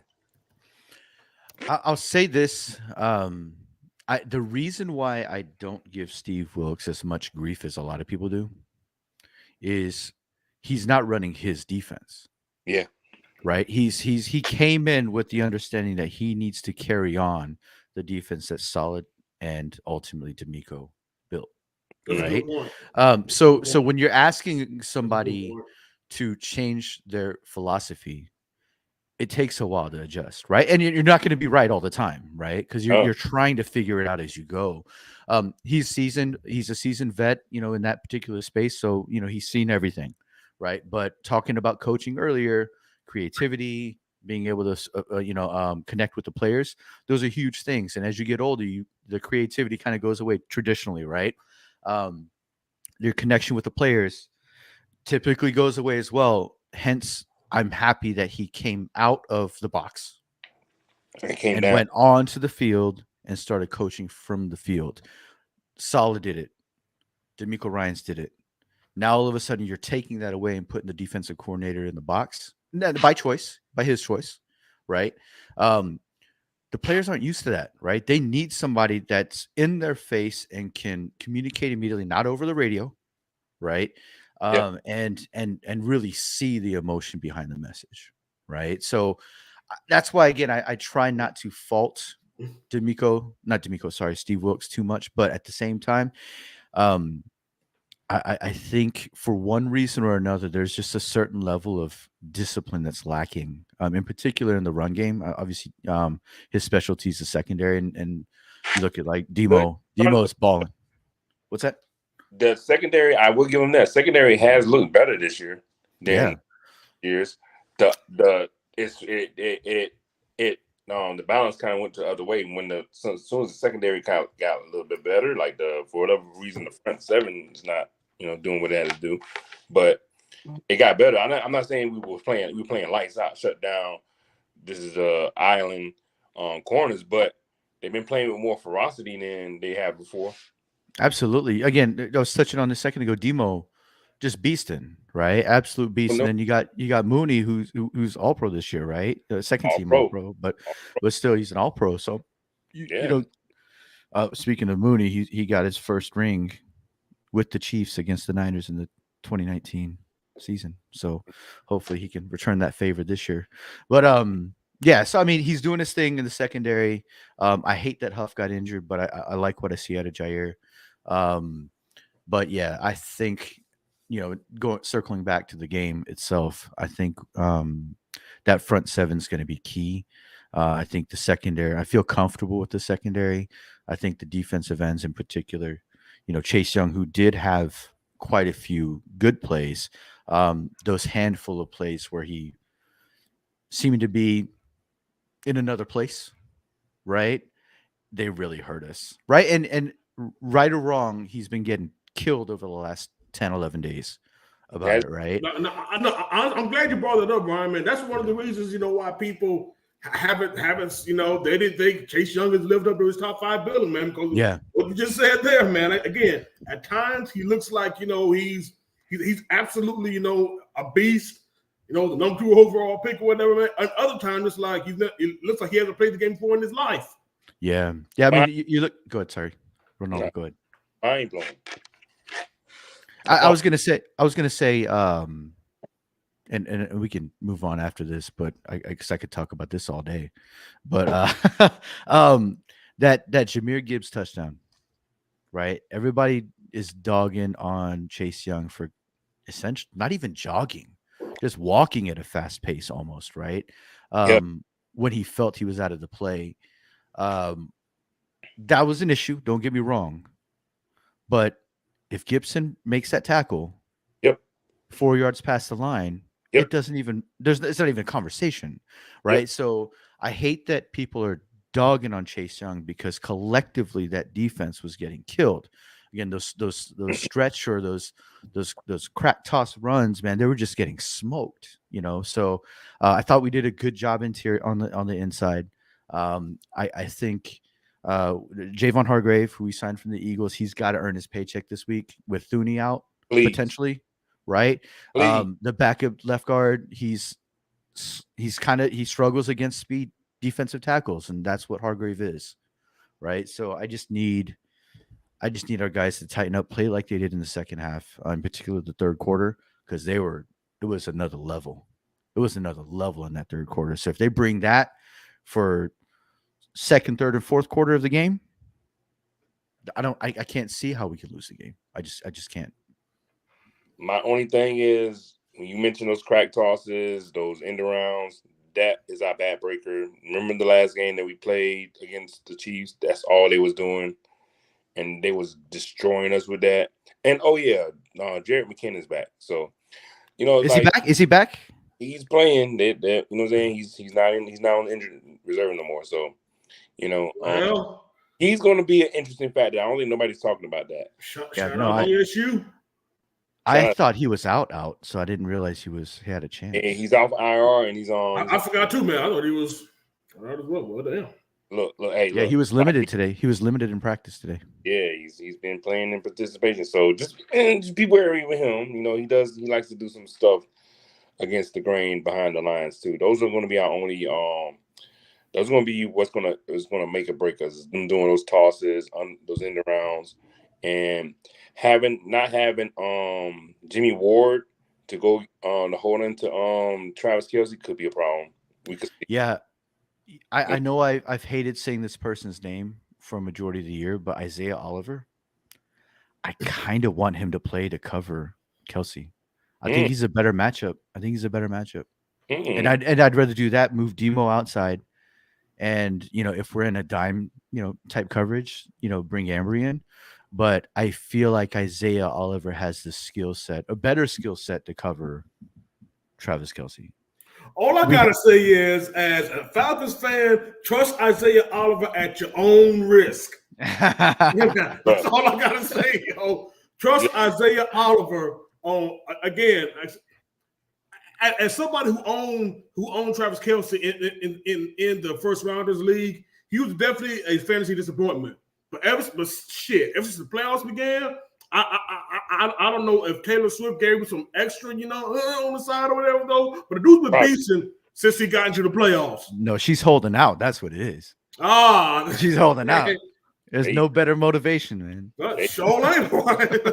You already know, man. So it's got to be, it's got to be something to that nature. But yeah, he's been absolutely on the tear, and I almost expect that. Again, not to say he's going to completely disrespect y'all's defense, because like I said, man, y'all got too many boys for your defense to be disrespected. But again, Kelce has absolutely just taken it to another level, and he's also probably tired of the fade talk too, man. So it's like, you know what, like I said, we definitely going to be out here, and of course, this has been. Since y'all talked about it from the Niners perspective, And again, I'm not a Chiefs fan though, but I gotta try to bring some balance to this conversation, man. This Here, is too brother. much of a ready to go conversation right now, That's man. why So I you definitely here, gotta, brother. I definitely gotta bring some, at least remind folks about who the team from KC is right quick though, man. But real talk though, I think this has probably been one of the most interesting Kansas City Chiefs teams in a while. Like I said, man, this KC team has not looked like the past KC team that's been to the Super Bowl. Minus, I mean, of course, not talking about the fact that again, Patrick Mahomes, who might be the best quarterback of our generation, though, but he's probably one of the only really main factors because again, even those Chiefs team, this is undoubtedly the best Chiefs defense that I've seen under Andy Reid. Facts. They pretty much have done it with again defense. Chris Jones is an absolute psychopath in the middle. That's the person that talked this shit for his money and earned his money. Yes, he did. But but here's money and he earned it this year. Yeah, but here's the deal. I think, a lot of people are saying run behind Trent. But when I watched a little bit of Chiefs tape over the past week and a half. Not much. I'm not an analyst or anything like that, right? But I feel like you run best towards the defense's left side, right? Which is away from Trent Williams, which I believe is also the side Chris Jones typically is lined up on when he's playing defensive tackle. So for me, I feel like we need to run at Chris Jones. Sounds outrageous. I know it. Sounds outrageous. I feel like we need to run at him, wear him down. And honestly, Brian, with a lot of speedy guys on the defense, running at them is a whole lot better than running against them because a lot of the times those guys make plays on the backside. Yeah, we actually try to do that though. But and beyond this year though, I'm curious to see where Chris Jones ends up, anyways, because he only signed that 1-year deal. Yeah, and really speaking of running again, that's the thing I was actually going to get into. With the Chiefs, how they do it on offense now, since really they only have. Again, outside of Kelsey, they only have one wide receiver who's really been dependable all year, and that's Rashee Rice, the second-year player. The second-year player has really been their most reliable wide receiver. So they've used a lot of two tight end sets this year. Again, they run behind. Again, this is one of the funniest things. Their main weapon offensively is a guy who runs like he bites people. Pacheco. Yeah, he bites people. He runs funny. That dude runs funny. Yes, he does. He even doesn't run like a little kid who's just now playing football for the first time. It's like Forrest Gump when he ran and the braces came off his legs. Yeah. It's just awkward, man. But hey, he's running. It's working. He's running. So yeah, it's working. It's working. And that's the thing about it, though, man. Yeah, y'all gonna have to definitely deal with the more power-based run game than y'all have seen, from both to Detroit and Green Bay. So we're definitely going to see, how the defense, stands up against that. And like you said, the creativity on offense still. I said Reed still finds ways to just do some crazy shit. Even on the old, and plus, it's P. Mahomes still. That's the thing about it. It's P. Mahomes, man, and even ultimate end. Yeah. And so even because there's one thing that I think is a really lazy take from people, and that's them not giving Brock Purdy his due. And I think the funny thing is like they come talk about all we hear was like game manager, man, and the thing is though. Patrick Mahomes has actually been more of a game manager this year than people have really than he has been in other recent years. But the thing about game managing is when you're a game manager, that means you're not losing the game. And I'd rather take somebody who doesn't lose the damn game than somebody. Again, the Falcons would be in the fucking playoffs had we had quarterbacks that didn't lose us games. Y'all were leading the division at one point. Yes, we were. I was like, we're gonna be in Atlanta next year. He had 3 games I could have had. Easily 3 games. But again, if Desmond Ritter wasn't losing us games, Taylor Heineke was like, hold my beer. Let me go out here and suck it up for a change. We had 2 quarterbacks who did their damn best to lose games when we didn't need it. I So wish I had a quarterback on my roster right now who didn't lose fucking games. If you guys kept Mariota, do you think you win the division? Oh shit! I mean, serious. I think so. Mariota had issues. Don't get me wrong. What quarterback doesn't, right? But I think he would at least outplay Ritter and Heineke. You know, but I don't watch all the Falcons games, so maybe I'm wrong. Outside looking in, I just feel Oh that way. man, that's Mm. Brian. That's I mean, Or Sam Darnold. Say Sam also Darnold. said Went there. those.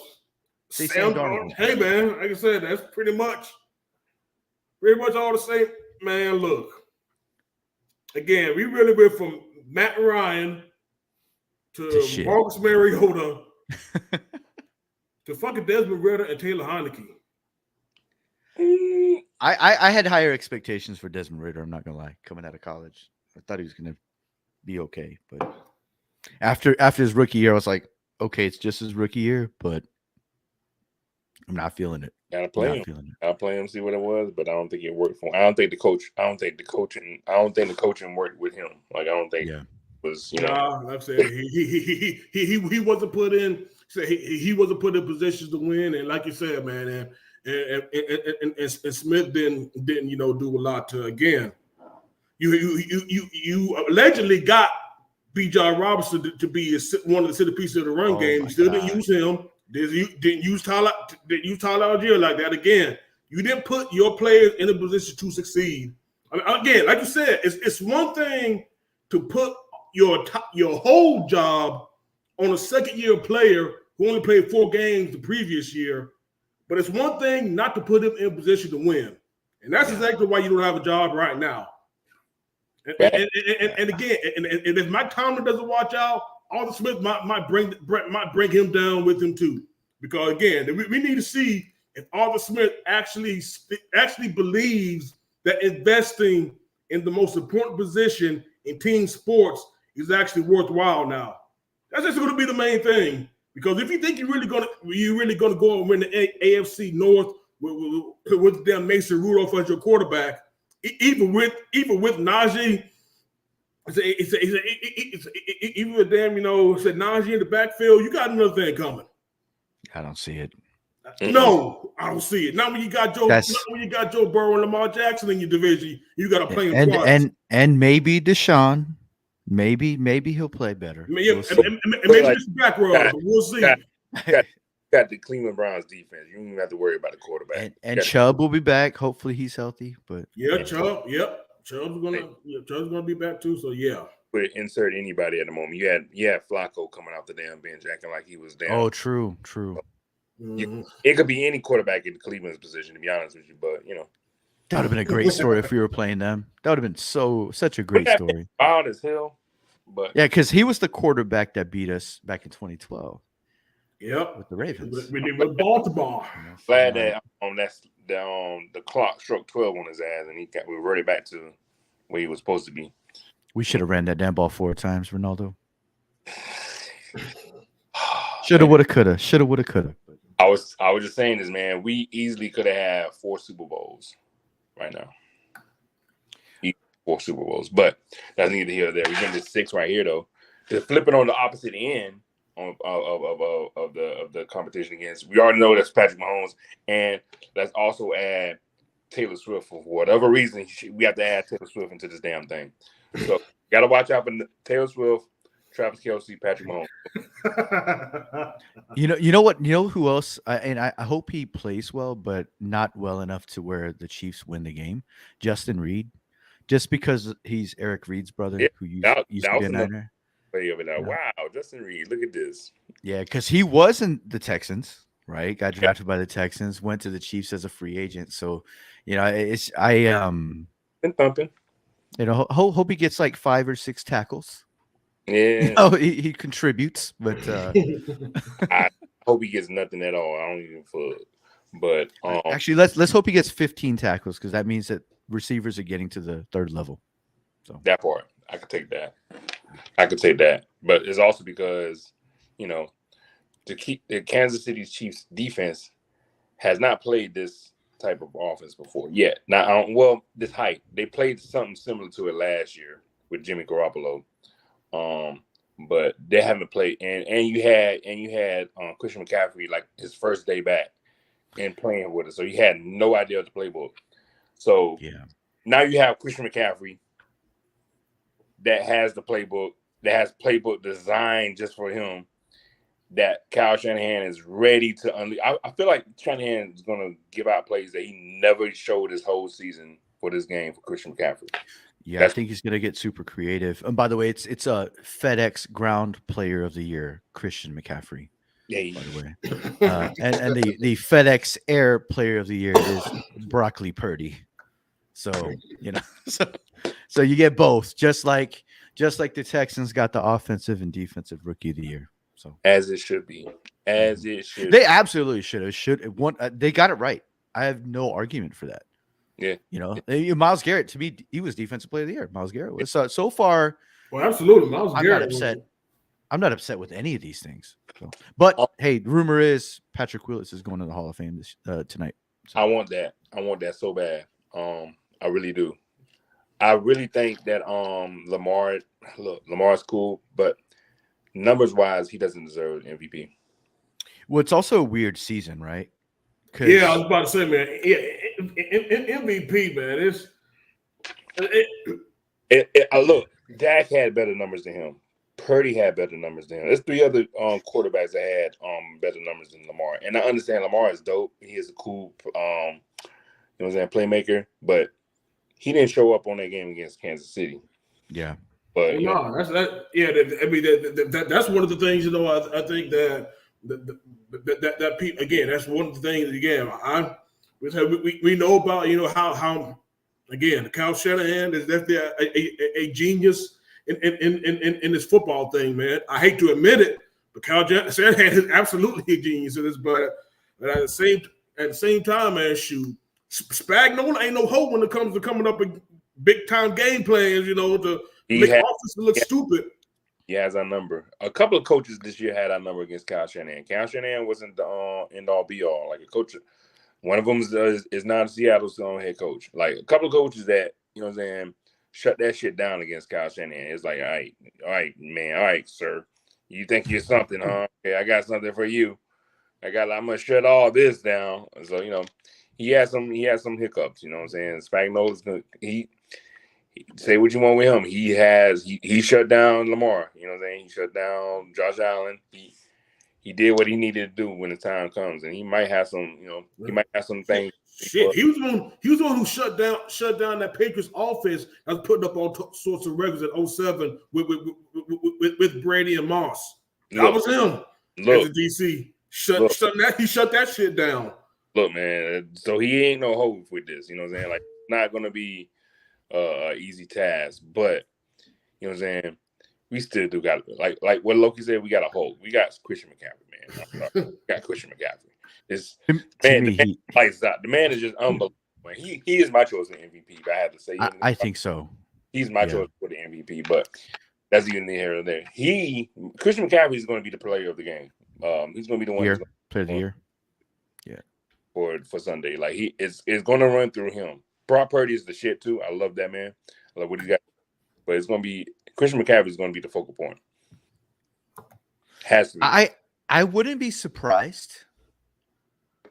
It sounds weird, but if a defensive player gets it, and I say that because I think we're gonna get a pick six or a fumble return for a touchdown this game. So so names like Charvarius Ward, for pick six, Freddie Dub. Dre Greenlaw is a magnet, right? Wouldn't it be great if Dre Greenlaw pick six, had 12 tackles, a sack, 2 passes defense, and gets defensive player of the game or MVP? Sorry. Well, how about the Super Bowl? That'd be great. How about we get Nicholas J. Bosa with 4 sacks and a fumble and a fumble return for a touchdown? You know what I'm saying? Go MAGA. I'm okay with that. How I'm about okay that, with that. Oh shit. Hold on. You know X Factor. I think that's probably going to be interesting to follow, especially now that we know that we think he went to Vegas with the team, but especially all the how do I put it, shenanigans that he's done all off season. We definitely need to watch if Kadarius Toney does something to cost the Chiefs late in the game, because that's pretty much been on brand for the young man for the entire season. Look, I'll give him all the praise if he fucks it up. I would love that. I would love it. He might get an honorary baby ring if he does that. I really do. And you're right, Reggie. Like he's in the right place to do some weird, wild stuff. If you know what I mean. The temptation is right there. I don't care if it's 50 minutes from the area. He'll get there. Don't worry. He'll show up to, you know what I'm saying? He'll make it work. He'll make it happen. He'll make it happen now. He will make it happen. He might, and you never know, man. He might run into Jimmy Garoppolo because that's the city now. So he might show him all the right spots and the people to talk to. You know what? I don't think we've had a Jimmy G sighting since he got benched. That's crazy. Has anybody seen or heard from him? Complete turnaround of what he like. It's like that, like Derek Carr too. Since Carr, they both went to different teams, like they just kind of like. Carr was kind of, you know what I'm saying? I follow Carr because Okay. I have interest. I have interest in Carr, with my girlfriend. But I see he's been doing what he has to do. But Jimmy hasn't been doing anything. But that's the thing though. With and like, don't get me wrong, I supported Jimmy when he was on the team. I don't think he's a terrible quarterback, but that's also on par with the reputation he had. Yeah. Like literally people like George Kittle joked around all the time about saying, "Hey, I'll call or text Jimmy," and he just won't respond. They don't know where he at until it's time for him to actually clock in. Like he's that person that he clocks in and he clocks out, and that's it. That's got to be awkward as a team, But he had got some of the accolades, maybe because he had numbers to some porn stars, or well, now he's in Vegas, so it's like he probably owns that place now. He probably got like a the jawline. He's ready to go. Probably Bro, I remember again. This is definitely more of another wild side track. But since you mentioned Jimmy Garoppolo, I just remember hearing that he allegedly went to dinner with Kiara Mia. Again, there's no allegedly. Kiara Mia is. If you know, you know. No, he was at dinner with her. Yeah. Pictures. We know. We seen it. Yeah. We seen all. But and this is maybe inappropriate, but did he eat twice? That's the question. So, anyways, bro, he had to, Brian. He had to, dogs. Bro, he had, man. Look, like I said, man. If you got that far with her, and you don't, look, man. She gave him the juice because that was the year we went to the Super Bowl. that wasn't it? She gave him the juice, literally. Hey. If we're going that far. It's no longer a sports podcast. Yes. We're bringing it back in. Hold on, Brian. No. This is the first round after dark now. Oh yeah. Take another swig. Show the people what you're drinking. Gold Bar, man. Gold Bar. I don't know if you can see it.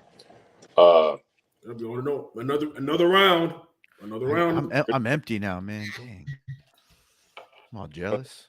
We got to go all in with representation, man, for sure. Because our boys are here, man. We can go. Like, it's been so many shows. The whole week has been dedicated to the game, man. I'm just glad we was able to have this conversation because us, as of course, me and you, Brian, as diehard Niners fans, this is like, you know what I'm saying. It's the end game for us, man. Like this is something we've been looking forward to for so long. You know what I'm saying. And we're back here now. The end game now. This is the end game now, man. You know what I'm saying? This is, you know what I'm saying? I'm Dr. Strange, and I'm pointing to Brock Purdy. One. Number one, this is what you One. have to do. You know what I'm saying? It's time for you to Iron Man that shit. And you know what I'm saying? Like let's take out Thanos and save the world, man. Let's get them six rings, man, so we can get the gauntlet. You know I'm ready to start on another hand, man. I'm ready to start on another hand. You know what I'm got saying? 5 on 1. Let's move to the left. And this is gonna be special for me too, because only other time I kind of like really like real life seeing the championship was when I was 10, 94, watching the boys win, 95 basically, getting the ring with Steve Young. So I haven't seen anything else after that. Like all the other ones that was mentioned, I wasn't there for it. Shit, I was born for one of them, but I was born on the day of. But so you know what I'm saying, this is gonna be special, man. Like I want to see this and like bring it in. You know what I'm saying? This is gonna be awesome. Yeah, I'm looking forward to it, man. Last 2 haven't gone our way, but obviously the first 5. I don't remember the first one. I was alive for it. Don't remember that one. Was in California for 2 of the other, I guess 3, right, or 4, and Yeah. then I was here in Georgia for one of them, and then I was in Florida for the one in '94. So, yeah, I'm just looking forward to it, man. I mean, we've been through a lot as a team. I mean, we went through essentially a decade of hell until Harbaugh came, and then went through hell with Chip Kelly and Tom Sula and I all was gonna say that. Jim Tom Sula. Yeah, all that, and then signed at the same time Shanahan and John Lynch, and yeah, the first 11 games of that season were rough. Had 5 wins in a row to end the season, and then the next year was that the one where Jimmy tore his ACL, and Yep. then the year after that is 2019 where we made it to the Super Bowl, and Yep. 2020 Jimmy tears his knee in the week 2 as well as Bosa and what's his face who's on the Jets now or was. We drafted him that Trubisky draft. Solomon Thomas, right? So that season was ruined.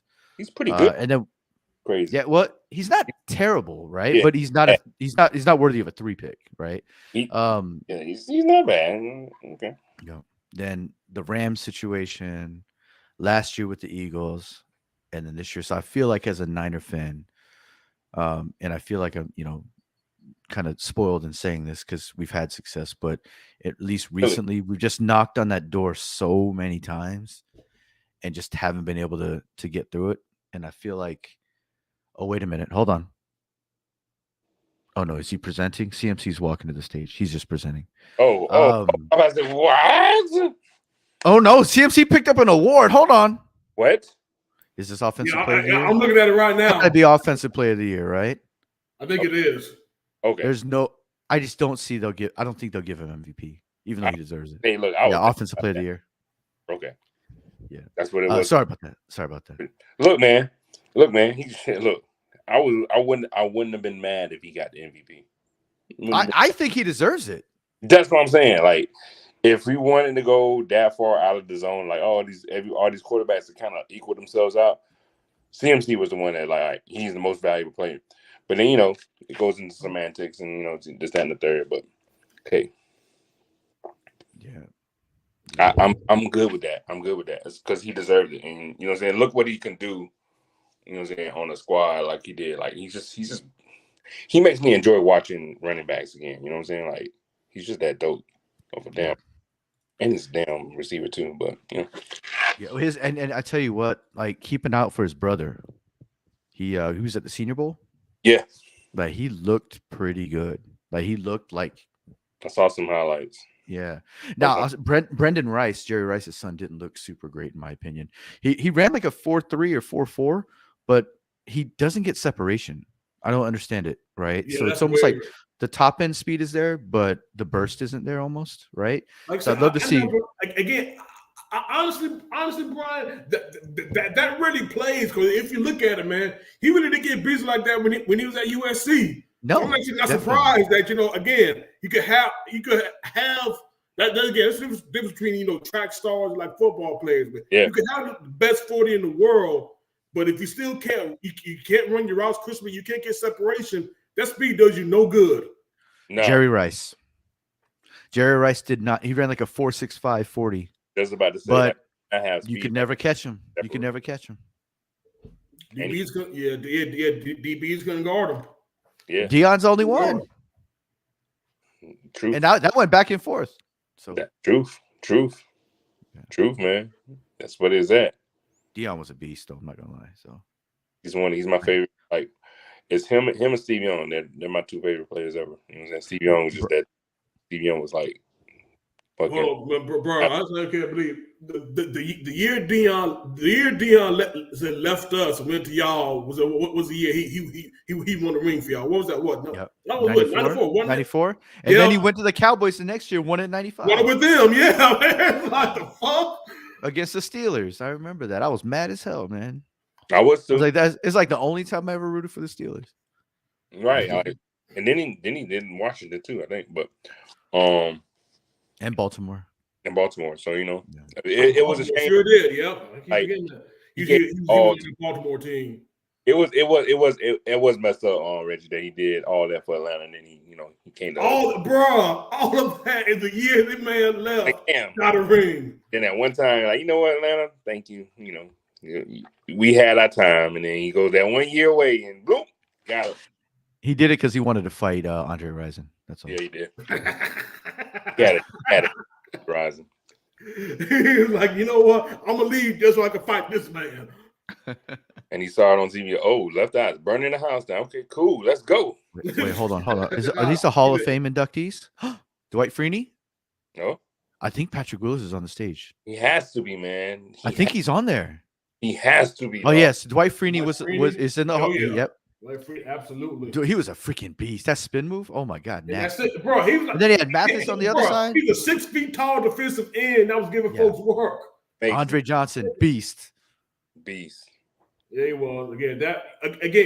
That size and can run the way he did. Unfair. If it's true for Patrick, man, I might have to make that trip to Canton. I'm going. I already told folks. I'm like, if I think he's next. He's in the middle, right? That's him. He has to be. He has to be. Again, it's a little blurry because I don't have my glasses on. But I mean, the dude has a red suit on. It actually might be. Yes, let's fucking go. Y'all ahead of me there. Patrick. Oh, my bad. Yep, it is. No, it's all good. It's all good. Oh. Again. Ladies and gentlemen, Patrick Willis. Patrick Willis for the Professional Football Hall of Fame class 2024. Bro. But no, that's well deserved though. That's well deserved. Patrick Willis was so fucking awesome, man. Patrick Willis was like, man, seeing him play, dog, it was so awesome. So awesome. And seeing him at the game was awesome. Like seeing him at the game against the Falcons, like being inducted into the Hall of Fame there, into the Ring of Honor. Like Devin Hester. Yeah, there was a rumor he was going to get it. He deserved. Some people are arguing like, does he deserve it? Does he not? The dude had 20 return touchdowns. He's the best special teams player of all time. Period. Well, outside of kickers. Man, what are we talking about? Come on. Julius Peppers was a freaking beast. Yes, and Madden, the dude was a monster. And he played UNC Arizona. over 2 damn generations. Oh my God. And Patrick Willis is in the middle. Let's go, man. Oh man. Let's freaking go. Yeah, it's a whole Let's go. That's a Steve Michael, man. Like I said, I hate that he isn't here to he could be there, but like I said, he's definitely going through. Well deserved, man. Yeah, but that's a good class, y'all. Yeah. Dude, that's like an all Madden team for real. Really is. So check this. Back in the days, my friend and I used to play Madden all the time, and we played so much we got tired of playing with Niners and Cowboys that we started drafting our own players. Yeah. So we would literally fill a roster, turn salary cap off, fill out an entire roster. So naturally, I always got like again Dwight Freeney, Julius Peppers. I got Peyton or Tom or whomever, right? It was beast, man. Oh, I miss those days. But anyways. Congratulations, Patrick Willis. You deserve it 100 times over. Class of 2024. Couldn't have asked for a better place to announce it at either, man. Let's go, first rounders. We did that. Let's go. Good job, man. Yeah, first rounders, man. We also break news. Y'all didn't tell. You know what I'm saying?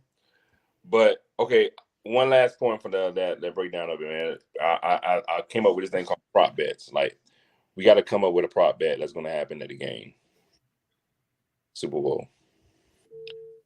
I feel like they're gonna pan to Taylor Swift more than 15 times. Just 15? More than 15. So I think game flow will determine that. So because I think the Niners are going to win, I'm going to go under. Ooh, I like that. Now, if the Chiefs are winning, oh yeah, they're going to be on her all day. You know, even during the halftime show while Usher's performing, they're going to pan to her. Yeah. No, I honestly think they actually stick with Usher. I think they'll stick with Usher. They'll stick with Usher during the halftime show, man. You already know, man. They do I think the halftime show even has its own like separate, YouTube, separate YouTube feed now, man. So yeah, it's all going to be all. So is Usher bringing his friends to the halftime show? Are we getting Ludacris? We have to, right? I think so. Yeah. Got to get Little John, right? Yeah. Oh, what? I know. Well, I know for a fact, Lil Jon. Is Lil Jon still DJing in Vegas, or he's no longer? He is. Well, he's. So here's the deal. Niner Empire, which Leon, we're a part of. They have a deal with the Towel Club out there. So Sunday post Super Bowl, they're going to the club. If you sign up, you get in for free. And Lil Jon's the DJ that night. So yes, he will be in Vegas for the Super Bowl. So I would not be surprised if he's not out there going, "Oh, what? Yeah. Okay." Like, him and Ludacris has to do, and it has to be lovers and friends, and yeah, like they have to perform those two songs. Like, that's a given, Usher. Again, what's going to be the first song that they play? I think that's a good one. Good one. I think it's gonna be Yeah. I think he's gonna start out with Yeah. No. So he's gonna do Oh My God. I can see that because it's not going to be like one of the number one songs. Yeah, it has to, right, and it's got to be an upbeat song, and then he'll do like Lovers and Friends to slow things down a little bit so he can catch his breath because he's not a young man anymore. Well, like he's gonna be skating from the stadium. So I hope he doesn't. I hope he has new music, but I hope he doesn't play any new songs if he does have new music coming out because he's going on tour. Yeah. Right. So you have to assume he's got new music coming out. But I hope he doesn't play any of the new stuff because I get it. It's the best promotion in the world. You can't beat that. Right. But at the same time, I'm like, I'm here to listen to your hits, bro. Yeah. And he has what I mean? Yeah. And now, he has it. Like I said, that's why I don't think. I won't be surprised if he does play anything new, Brian. Like I said, because he has enough in the catalog where he can just banger. You forget how many hits these guys have. Like when Rihanna was she performed, I was like, damn, I forgot she had all these songs, whether it was hers or somebody else's. I forgot about it. Yes, for Rihanna, but she held her own when she was by herself in the dancer. Like, all right, you did your thing. Yeah, by herself. Yeah, she didn't even have no friends. That was cool. Pregnant too. And pregnant. Like, okay, excuse me, Rihanna. I'm sorry.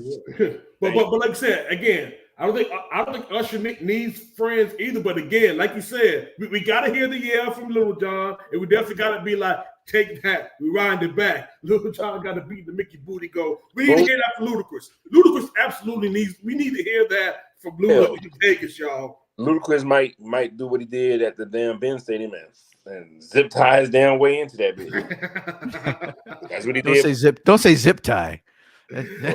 Zip line. Yeah, not zip tie, but zip line. Might die off of that, but look, you might just fly in over that. I think it's gonna be Oh My God. If I had to be a betting man, Oh My God is gonna be the first song. I can see it. Listen to how it plays like an intro to like this shit about to get popping. It's like, we about to turn up now, like, So yeah, cause it doesn't start with a crazy beat, right? It's it's a vocal to start, but that builds to something, right? Yeah, I can see that. Oh, so maybe let's see what happens. But he's got to end with right? I mean, yeah. Yeah, it has to be the ending of it. Yeah. Just, don't know if he's gonna do. He has to do Confessions. He has to do Confessions Part 2. Yeah, Fresh Part 2. Yeah, He got to do Love in this club. He Love got to do Love in this club. has to do Love in this club. Got to do Love in this club. He got to do You Make Me Wanna. He might do a joint off the album he dedicated to Atlanta, like is the track he did with the album he did with Zaytoven. Zaytoven, man, bro. That was I a good album. almost forgot about the album, man, but yeah. That was a good album. That was a nice little love letter to Atlanta, but yeah, it was a good album. Yeah, well, that Zaytoven album, yeah. Absolutely. So okay. Who scores the touchdown first? Team or player? Let's go player. I think we go down first. So I think it'll be a Pacheco touchdown because I think we're going to do everything on our power to slow Travis Kelce down. So I think it's going to be Pacheco touchdown to start the game. I want to say it's going to be a Brandon Ayuk touchdown. I'm very okay with that, by the way. Yeah. They got Rasheed Rice. 3 different people. That's cool. That's cool. Okay. Can't think of any other crazy props. I have one. Jake Moody misses a field goal. Oof. I actually heard that was one of the X factors too. How about this? Jake Moody wins the game. That's what I'm saying. Wow. If he like in terms of as a 49er fan, what would that not be the best way? Like what? we win 24-23 on a Jake Moody field goal. On a Jake Moody field goal. Jesus. Or you know what I think would be interesting because we haven't returned a kick for a touchdown since Ted Ginn. Right. So a special teams touchdown to win the game would be dope. Ooh. Like let's say we get the ball, or not even to win the game, but let's just say we get the ball first. Ray, boom, touchdown, right off the bat. That'd be sick, dude. I like that's that. That's Devin Hester stuff, man. That is, you know, in light of Devin Hester. Exactly. Like that too. I'll take that too. Let me ask you this thing, guys.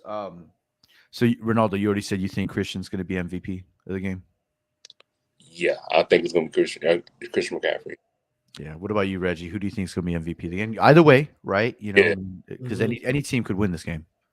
Yeah, I honestly, I think it's going to be Patrick Mahomes because again, I think even in years where a defensive player, shouldn't win it, i.e., back when the Chiefs played the Buccaneers, a couple of years ago, I want to give it to the entire Bucs front seven, but instead, Brady won the Super Bowl MVP that year. I think even if the defense ball out, because me personally, I think it's going to be defensive. It's going to be a defensive game. I think it's probably going to be. I'll be surprised if either team scores more than 24 points. To me personally, though, but I think again because offense is sexy. I think Patrick Mahomes is going to be the MVP of the game. I don't see nothing wrong with that either because he is Patrick Mahomes, man. Like, and who else besides Kelce is on that team that's like going to down carry that shit? It's like could be Pacheco, but yeah, Patrick Mahomes going to be the person if they win, it'd be Patrick Mahomes. Like, duh. And then coordinations still start about GOAT conversation. That's how it works. Yeah, De Niro says Brock. Great story, Mr. Irrelevant. You're a fantastic story. I don't know how you can hate on this story. Even if you hate the squad, right? I agree with you, Leon. I think it's gonna be CMC.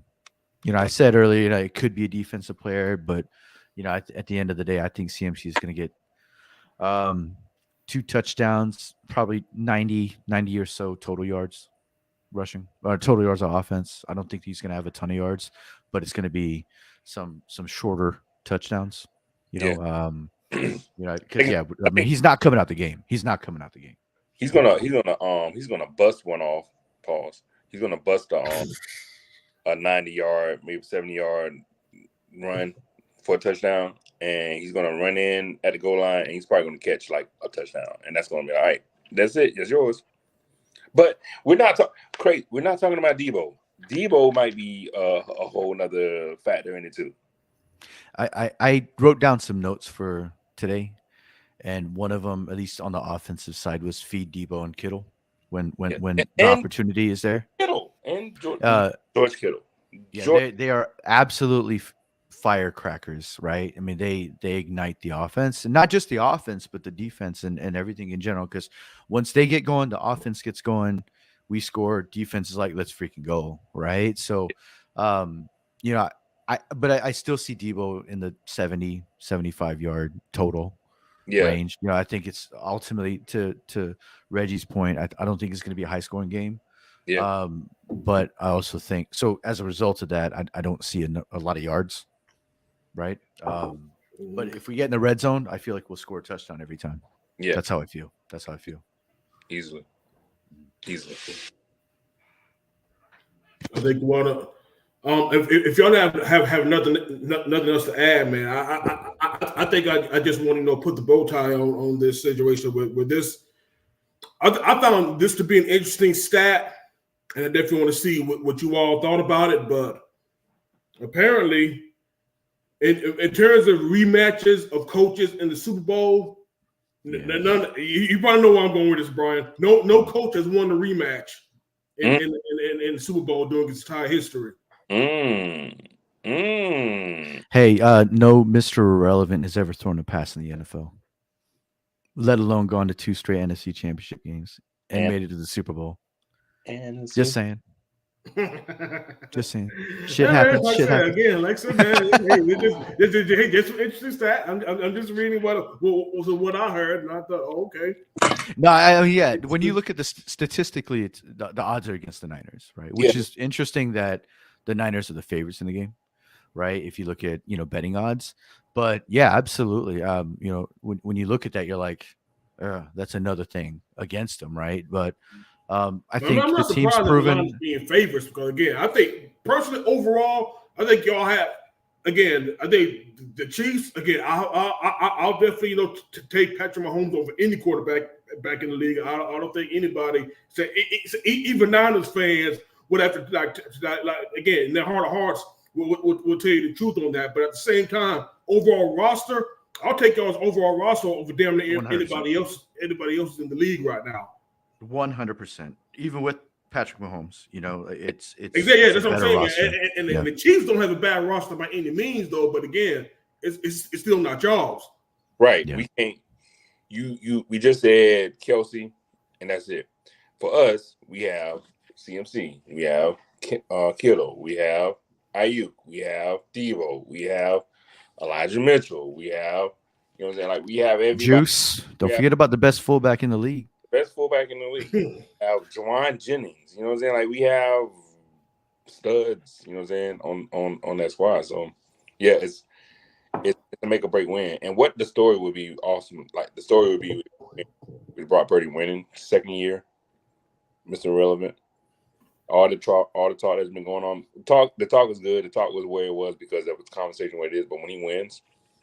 You know what I'm saying? Like, damn, you know what I'm saying? This man, and especially with our story, the way we was going about, like the way we got to Brock Purdy, like, you know what I'm saying? Like, it wasn't the most conventional way at all. So it's like, okay. I mean, hell, even drafting him, right? I mean, it was the story came out where, Kyle was trying to figure out, he's the best player available, but we could probably get him in free agency.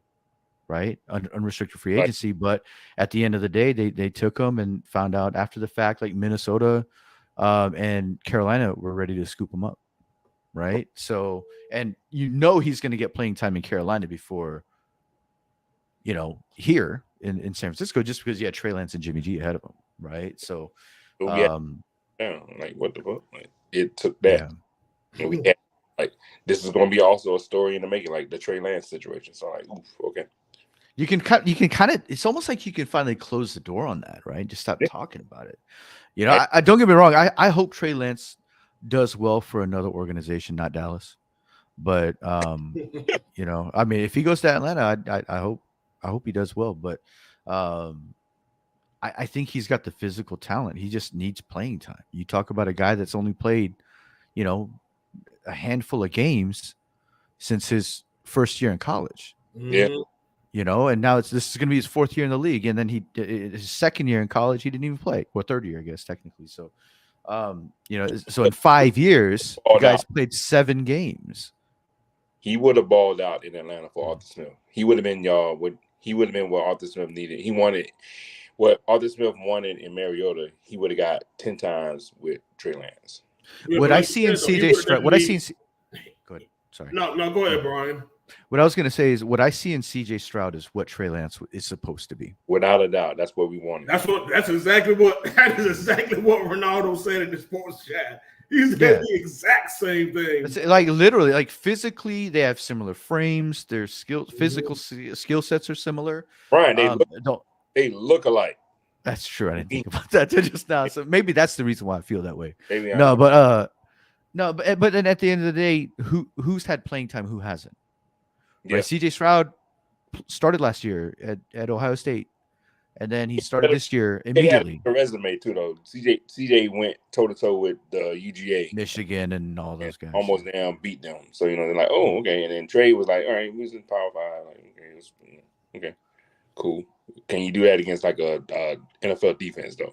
We couldn't prove it. Yeah.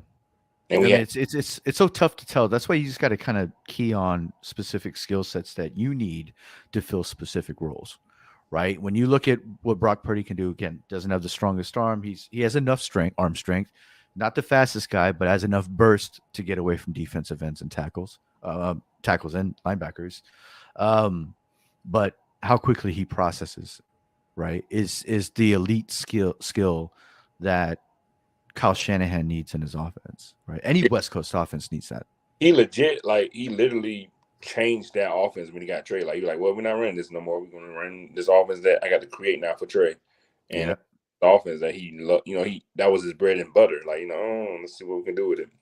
And Brock it was a joke. It was a joke with Brock, and we can move from there. Like, they were showing how Brock run, and then they put in background music the little cartoon that whoop, whoop, whoop. They had that as him running, and like that's searing in my head now. Like, that's exactly how it should sound.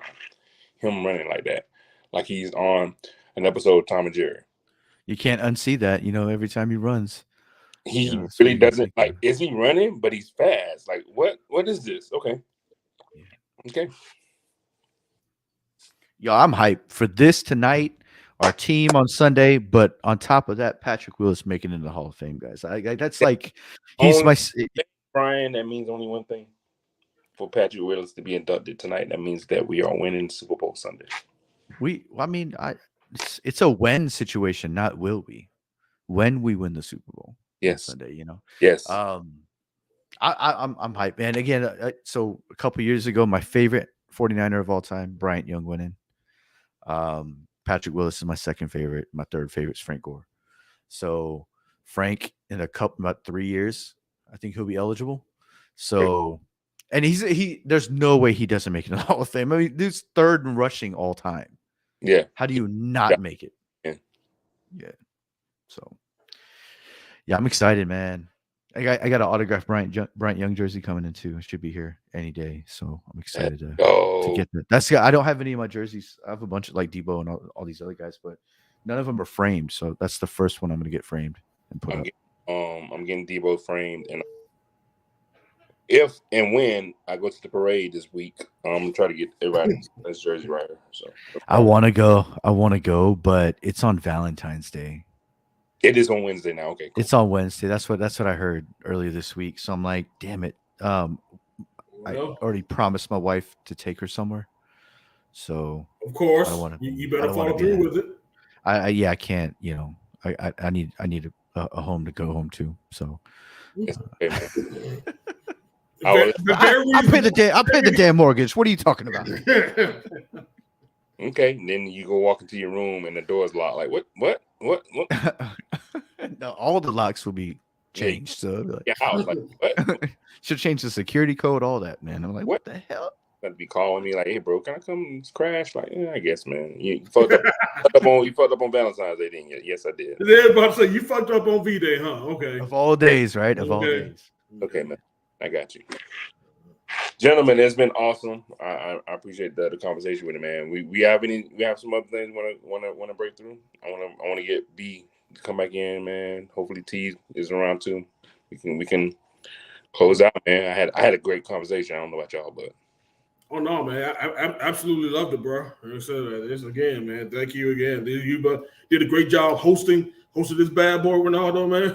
You already know that we definitely, we'll expect more in the very near future. Like I said, man, I definitely, as always, I appreciate Ronaldo. Appreciate De Niro keeping the comment section going.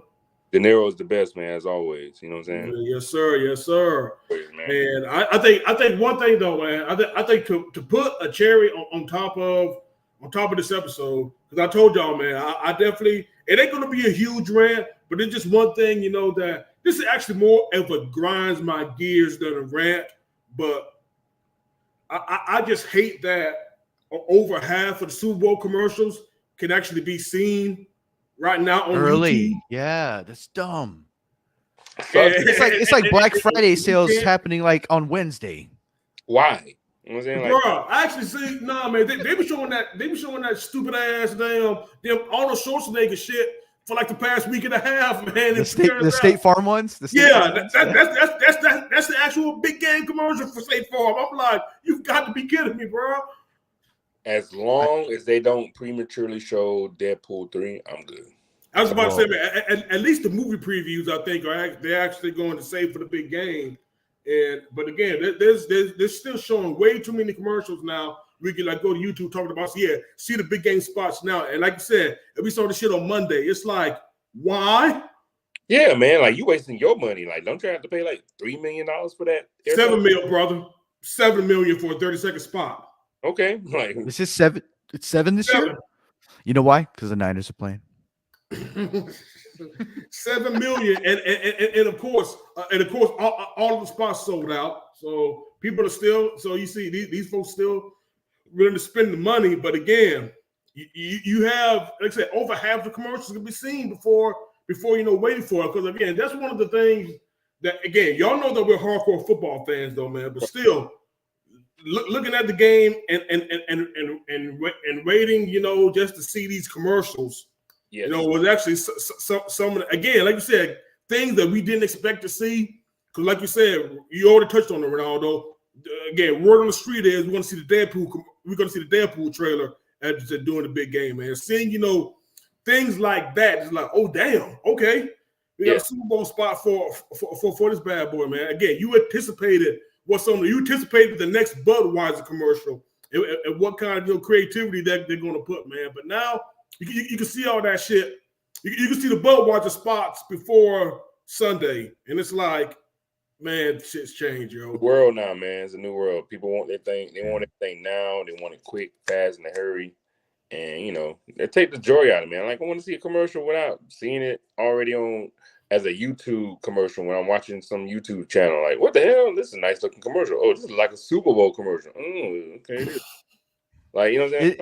It's the drawback of the internet, right? So I mean, I love the fact that it became public, and I hate that it's been commercialized, but at the end of the day, we all have it, or we have access to it. Whether or not we have it is another thing. But we need but otherwise we wouldn't have this, right?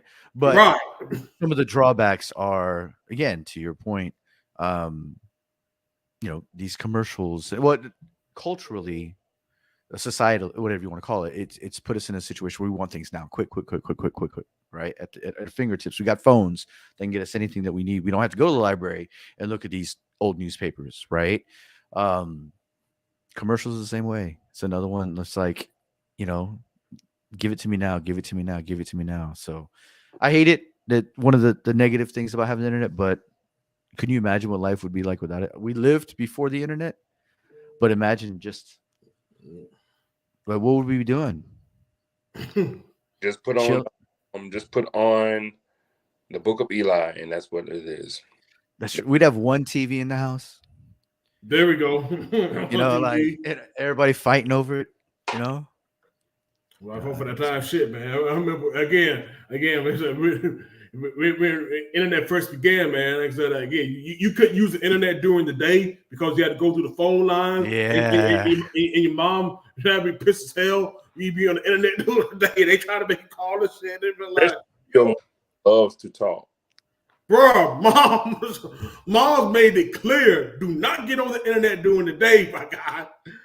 She made that shit clear, dog. Boy, like I'm downloading the Jay-Z's new album and on Napster, and my mom's using the phone, and internet's cut off, so I have to download the album one more time. Like, oh, yeah.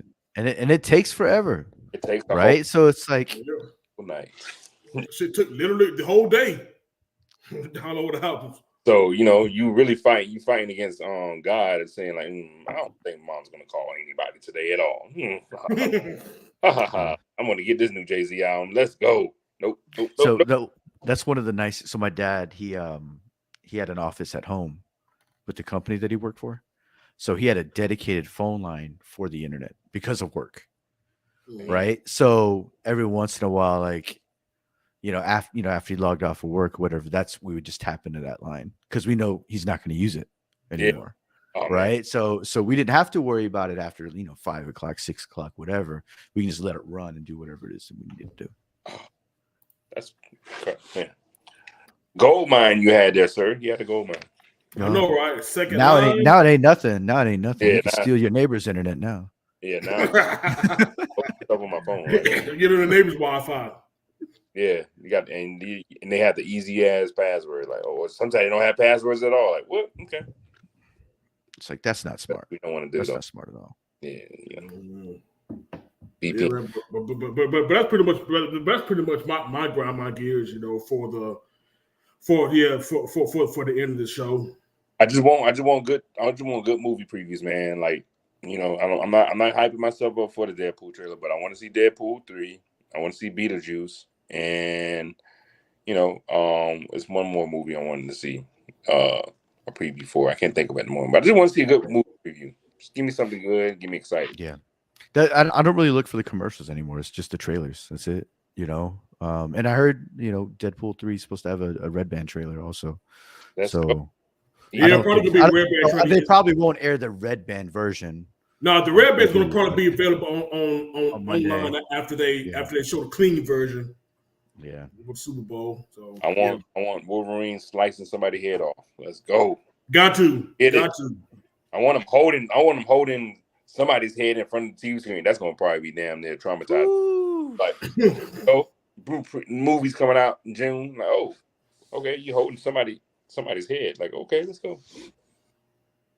Let's do it. Absolutely.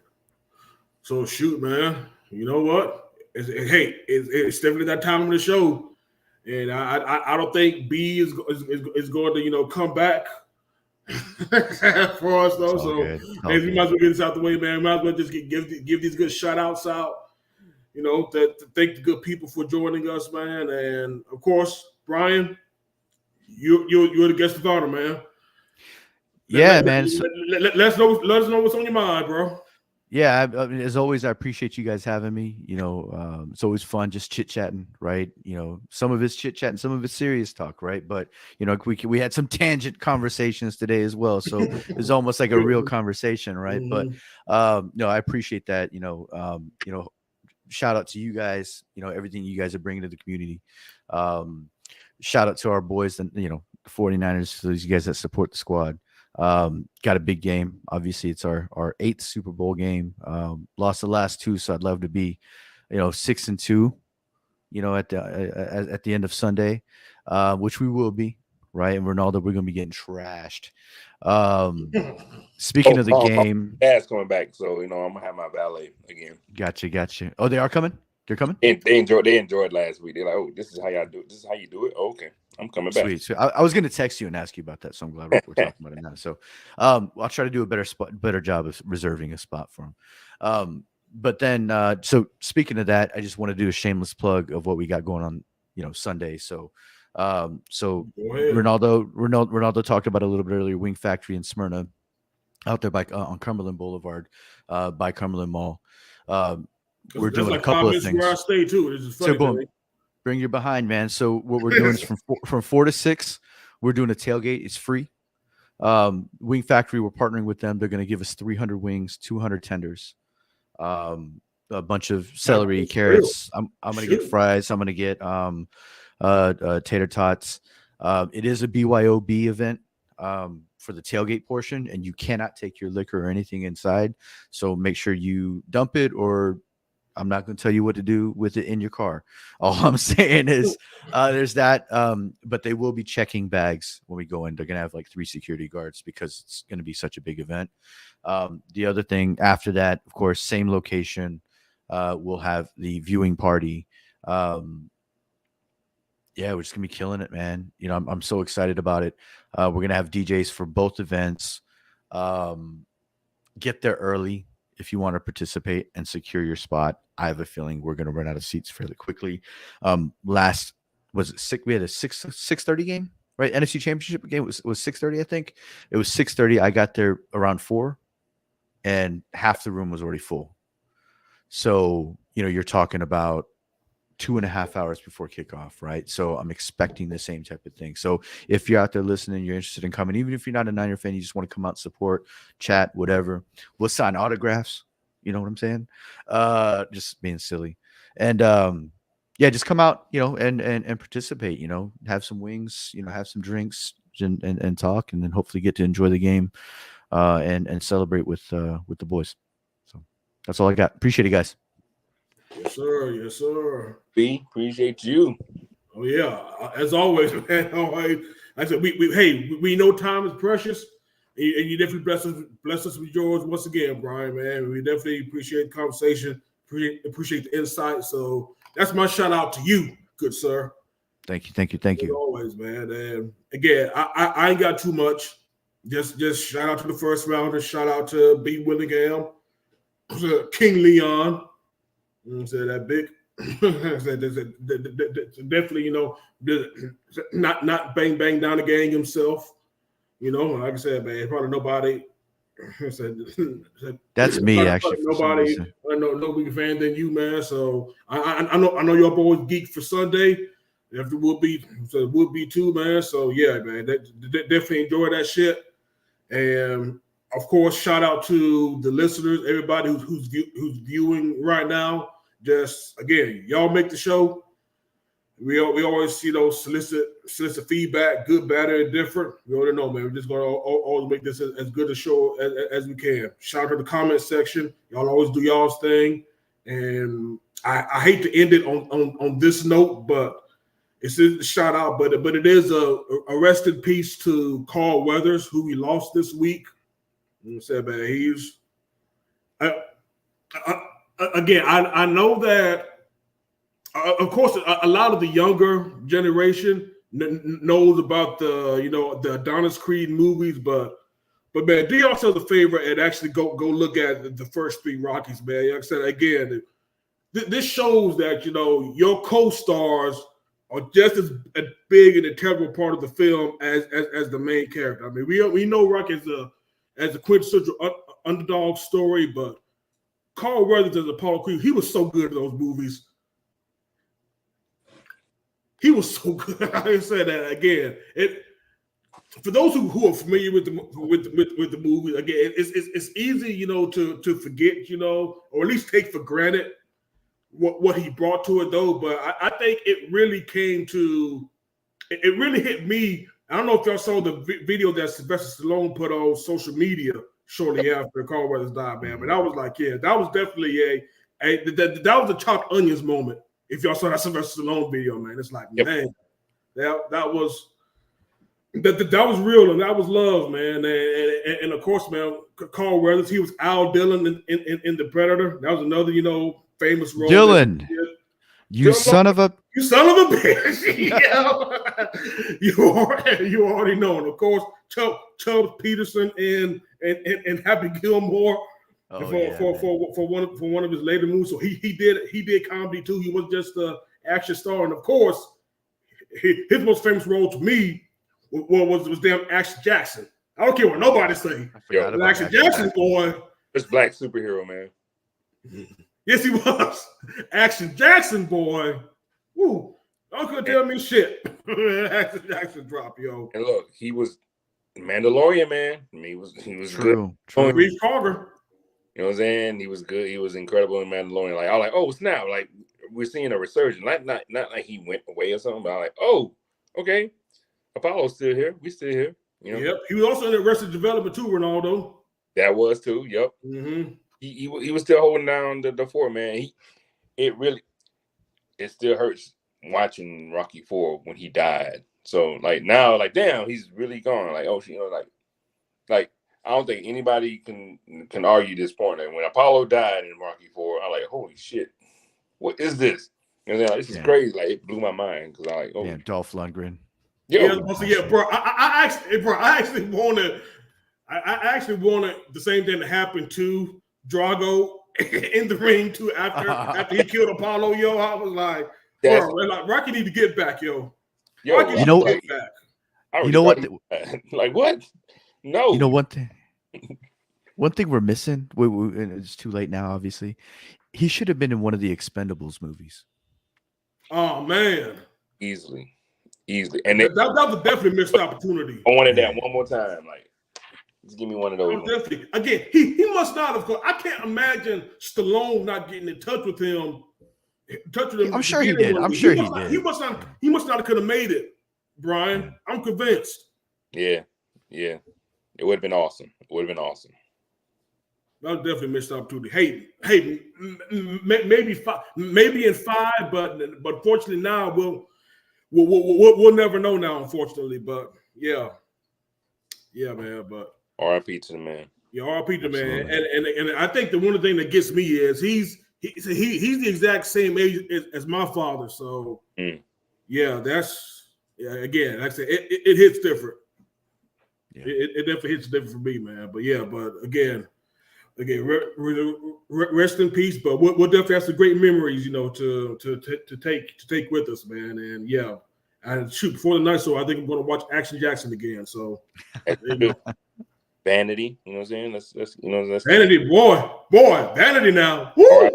Right. She's gone too, but yeah, that's not a bad choice, man. I wouldn't be mad at that at all. Yep. So hey, it's on you. It's on you, Ronaldo. I said that. That's it for my shouts, man. You closing this out, baby. Let's go, man. First and foremost, man, thank you guys for having this conversation tonight, man. Thank you, B. Willingham, the creator, the founder, for creating this platform. He put his whole work. He put so much work into this platform, man. I'm so proud of him for doing this, man. Like this is just incredible baby of his, and I'm just honored to be even part of the whole process with you guys too. So definitely shout out to the creation for this, man. Shout out to Corporate Rivers for keeping it real and dropping some hard shit to you when you don't expect it. So always expect that from him, man. So he's an incredible addition to it as well, man. Shout out to you, Brian, man, for coming on and getting to talk about the game, man. This to me is an incredible thing because, like I said, man, my fandom for 49ers is just there. Like, I love my team so much. And it's more so because I got to create these relationships because of my team. With you, Brian, with everybody that I the game with, just seeing good football, being able to have conversations about people with football. It's because of the Niners, man. And so, this game is going to be super important. It's going to be fun no matter what happens, but seeing the outcome to be where it needs to be, it's going to be awesome. So, again, I'm glad I was able to just discuss that tonight with you guys. Shout out to everybody in the First Rounders group. Always participating, commenting, posting. Continue doing that because that's how we get our, content in, creations in, ideas. Always continue doing that. Work the algorithm.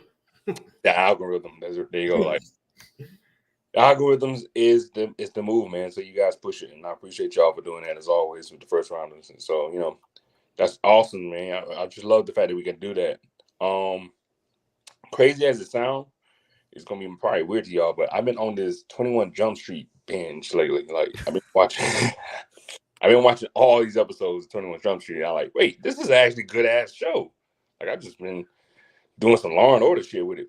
It's a channel on Samsung TV that's just dedicated to 21 Jump Street. So just happened to just watch it one day and I couldn't turn it off. It was like 8 hours. I was like, damn, I'm watching every episode of 21 Jump Street. I highly suggest people go check it out because it is a TV show, not just a movie. And it's way back when. Yeah, I remember 21 in the Jump Street, 80s, back in the 80s. NYPD Blue. young Holly Robinson before Pete. Young Holly Robinson, like, you know, it was Johnny Depp. Johnny Depp was in it for 4 seasons. Yeah. It was a good show, like about these kids that looked like they were young as hell. So let's go as undercover cops in school. Like, okay, crazy concept, but you got some really good stories out of it. Like, okay, cool. It had a story about this woman with AIDS. Like, oh, okay, cool. Let's keep growing with it. But one guy, it even had a story about this guy who was in love with this girl that from Venezuela, but she got deported. So like, oh, okay. Let's keep going down this rabbit hole. But yeah, that's my man, shout out of what I'm on to right now besides the Super Bowl. Man, you know what's crazy? You mentioned that because there's actually a new channel that's been added to YouTube TV called Stories by AMC, and really all they've been showing for like the past month or so is a show. I've heard about it, but I didn't see it until after I got the flu, and I was like, holed up in my home for like the past week or so. But there's a show called Gangs of London. I think I've heard of that. I feel like I've heard of it. Yeah, I've seen commercials for it, but I just never really caught it, during its first run, though, man. But the first 2 seasons, they were showing on, Stories by AMC for like the past month. That show was excellent. It's violent, but it is excellent, though. I was thinking Gangs in New York, but you got Gangs in London, so boom, there you go. I could do that. Yeah. Gangs in New York is actually what I was thinking of. Yeah, I'll take it. And I'm also late to the game too, but the Bear, yes, the Bear. The Bear, yeah. The Bear. Absolutely. That's a movie, right? Yeah. TV show. In fact, I think I told you about it, man. But the main character, he was what? Yeah, he was one of I forgot what Von Erich he played, man. Yeah, but the main character was one of the Von Erichs in the Iron Claw. He was the Von Erich. He was the one that went to the Olympics. Yeah, the one that went to the Olympics. But I was about to say spoiler, but I'm not gonna say nothing. The one that went to the Olympics. Watch the movie; it's awesome, and he was on Shameless too. Yeah. But yeah, great actor. And great show, like I said, man. Definitely the Bear. Bear is off the chain. They're like, all right, cool. I finally get to see. I see why y'all love this show. This is a fucking awesome show. Yeah, absolutely. See, I'm hesitant to start watching it because I binge too. So I don't. That's why I don't watch too much TV anymore because I'll just sit there and after work. So my wife and I typically eat dinner, then we'll just kind of hang out for a little bit. If I start binge watching, I'll watch 4 hours after dinner. It gets easy. Hey, it's easy to lose yourself, Brian. Yeah, and I'm like, I don't have time for that. I don't have time for that. So that will happen. The Bear is only 30 minutes though, so you might have an episode that's like an hour, but the Bear is 30 minutes. Boom, boom, boom. I'm ready for the final season of Cobra Kai to come out. Yeah, I'm actually going to actually get Netflix. That's what I told myself. I'm going to get Netflix when Cobra Kai's 6th season comes out. Mm-hmm. That's going to lead into the movie with the Karate Kid movie with Jackie Chan and Ralph Macchio. They announced that they did a thing together. Like, oh, okay. Well, so that pay attention to that last season because it's coming out to be a movie. Damn, no Jaden Smith is just going to be Ralph Macchio and Jackie Chan. Yes. You think they'll bring Jaden back? Yes, that's how we're doing, and the people from Cobra Kai. So, Multiverse of Madness. Let's go. What's that chick from the next Karate Kid? You talking about Hilary Swank? Yeah, they should bring Hilary Swank back for some sort of a role. Why not doing anything. There we go. She probably doesn't need any money, but why not? Let's have an ultimate fight with a giant picture of Mr. Miyagi in the background and fight in front of it. Let's kill it. Let's do it in his honor. for Pat Morita. Miyagi-Do. Yes, sir. But yeah, gentlemen. Yeah, man. I enjoyed this. I did too, man. I appreciate you guys, man. And then again, thanks for letting me try to be the host, man. I try to, hopefully I was You did a great job. You did a great job, man. I love how we was able to do tangents, but we kind of got back on track. That's how that works. But that's how we are. That's what the first rounders is, man. So we appreciate y'all out there. Oh yeah, thank you. Definitely appreciate y'all for putting up with us and shit, man. Well, hey, we'll definitely see y'all, man, because y'all want to know, man. We definitely gonna give y'all our thoughts on Super Bowl. So whatever the outcome is, like I say, you don't want to know, man. We stand on business out here. So. Look, don't be surprised if all of a sudden a live video shows up on the first rounders page of me. emergency broadcast. It'll pop up. Just don't worry about it. Let it be for what it is. Just watch it. Just watch it and enjoy it, because that's what's gonna happen. You might see a topless, overweight man running in the background as well, just screaming and celebrating. Instant reaction. That's what's gonna happen. That's what I'm saying. But yeah, man, appreciate you guys as always. All right, man. All right, fellas. We out. We out, man. Take care. Yes, sir. Take care, guys.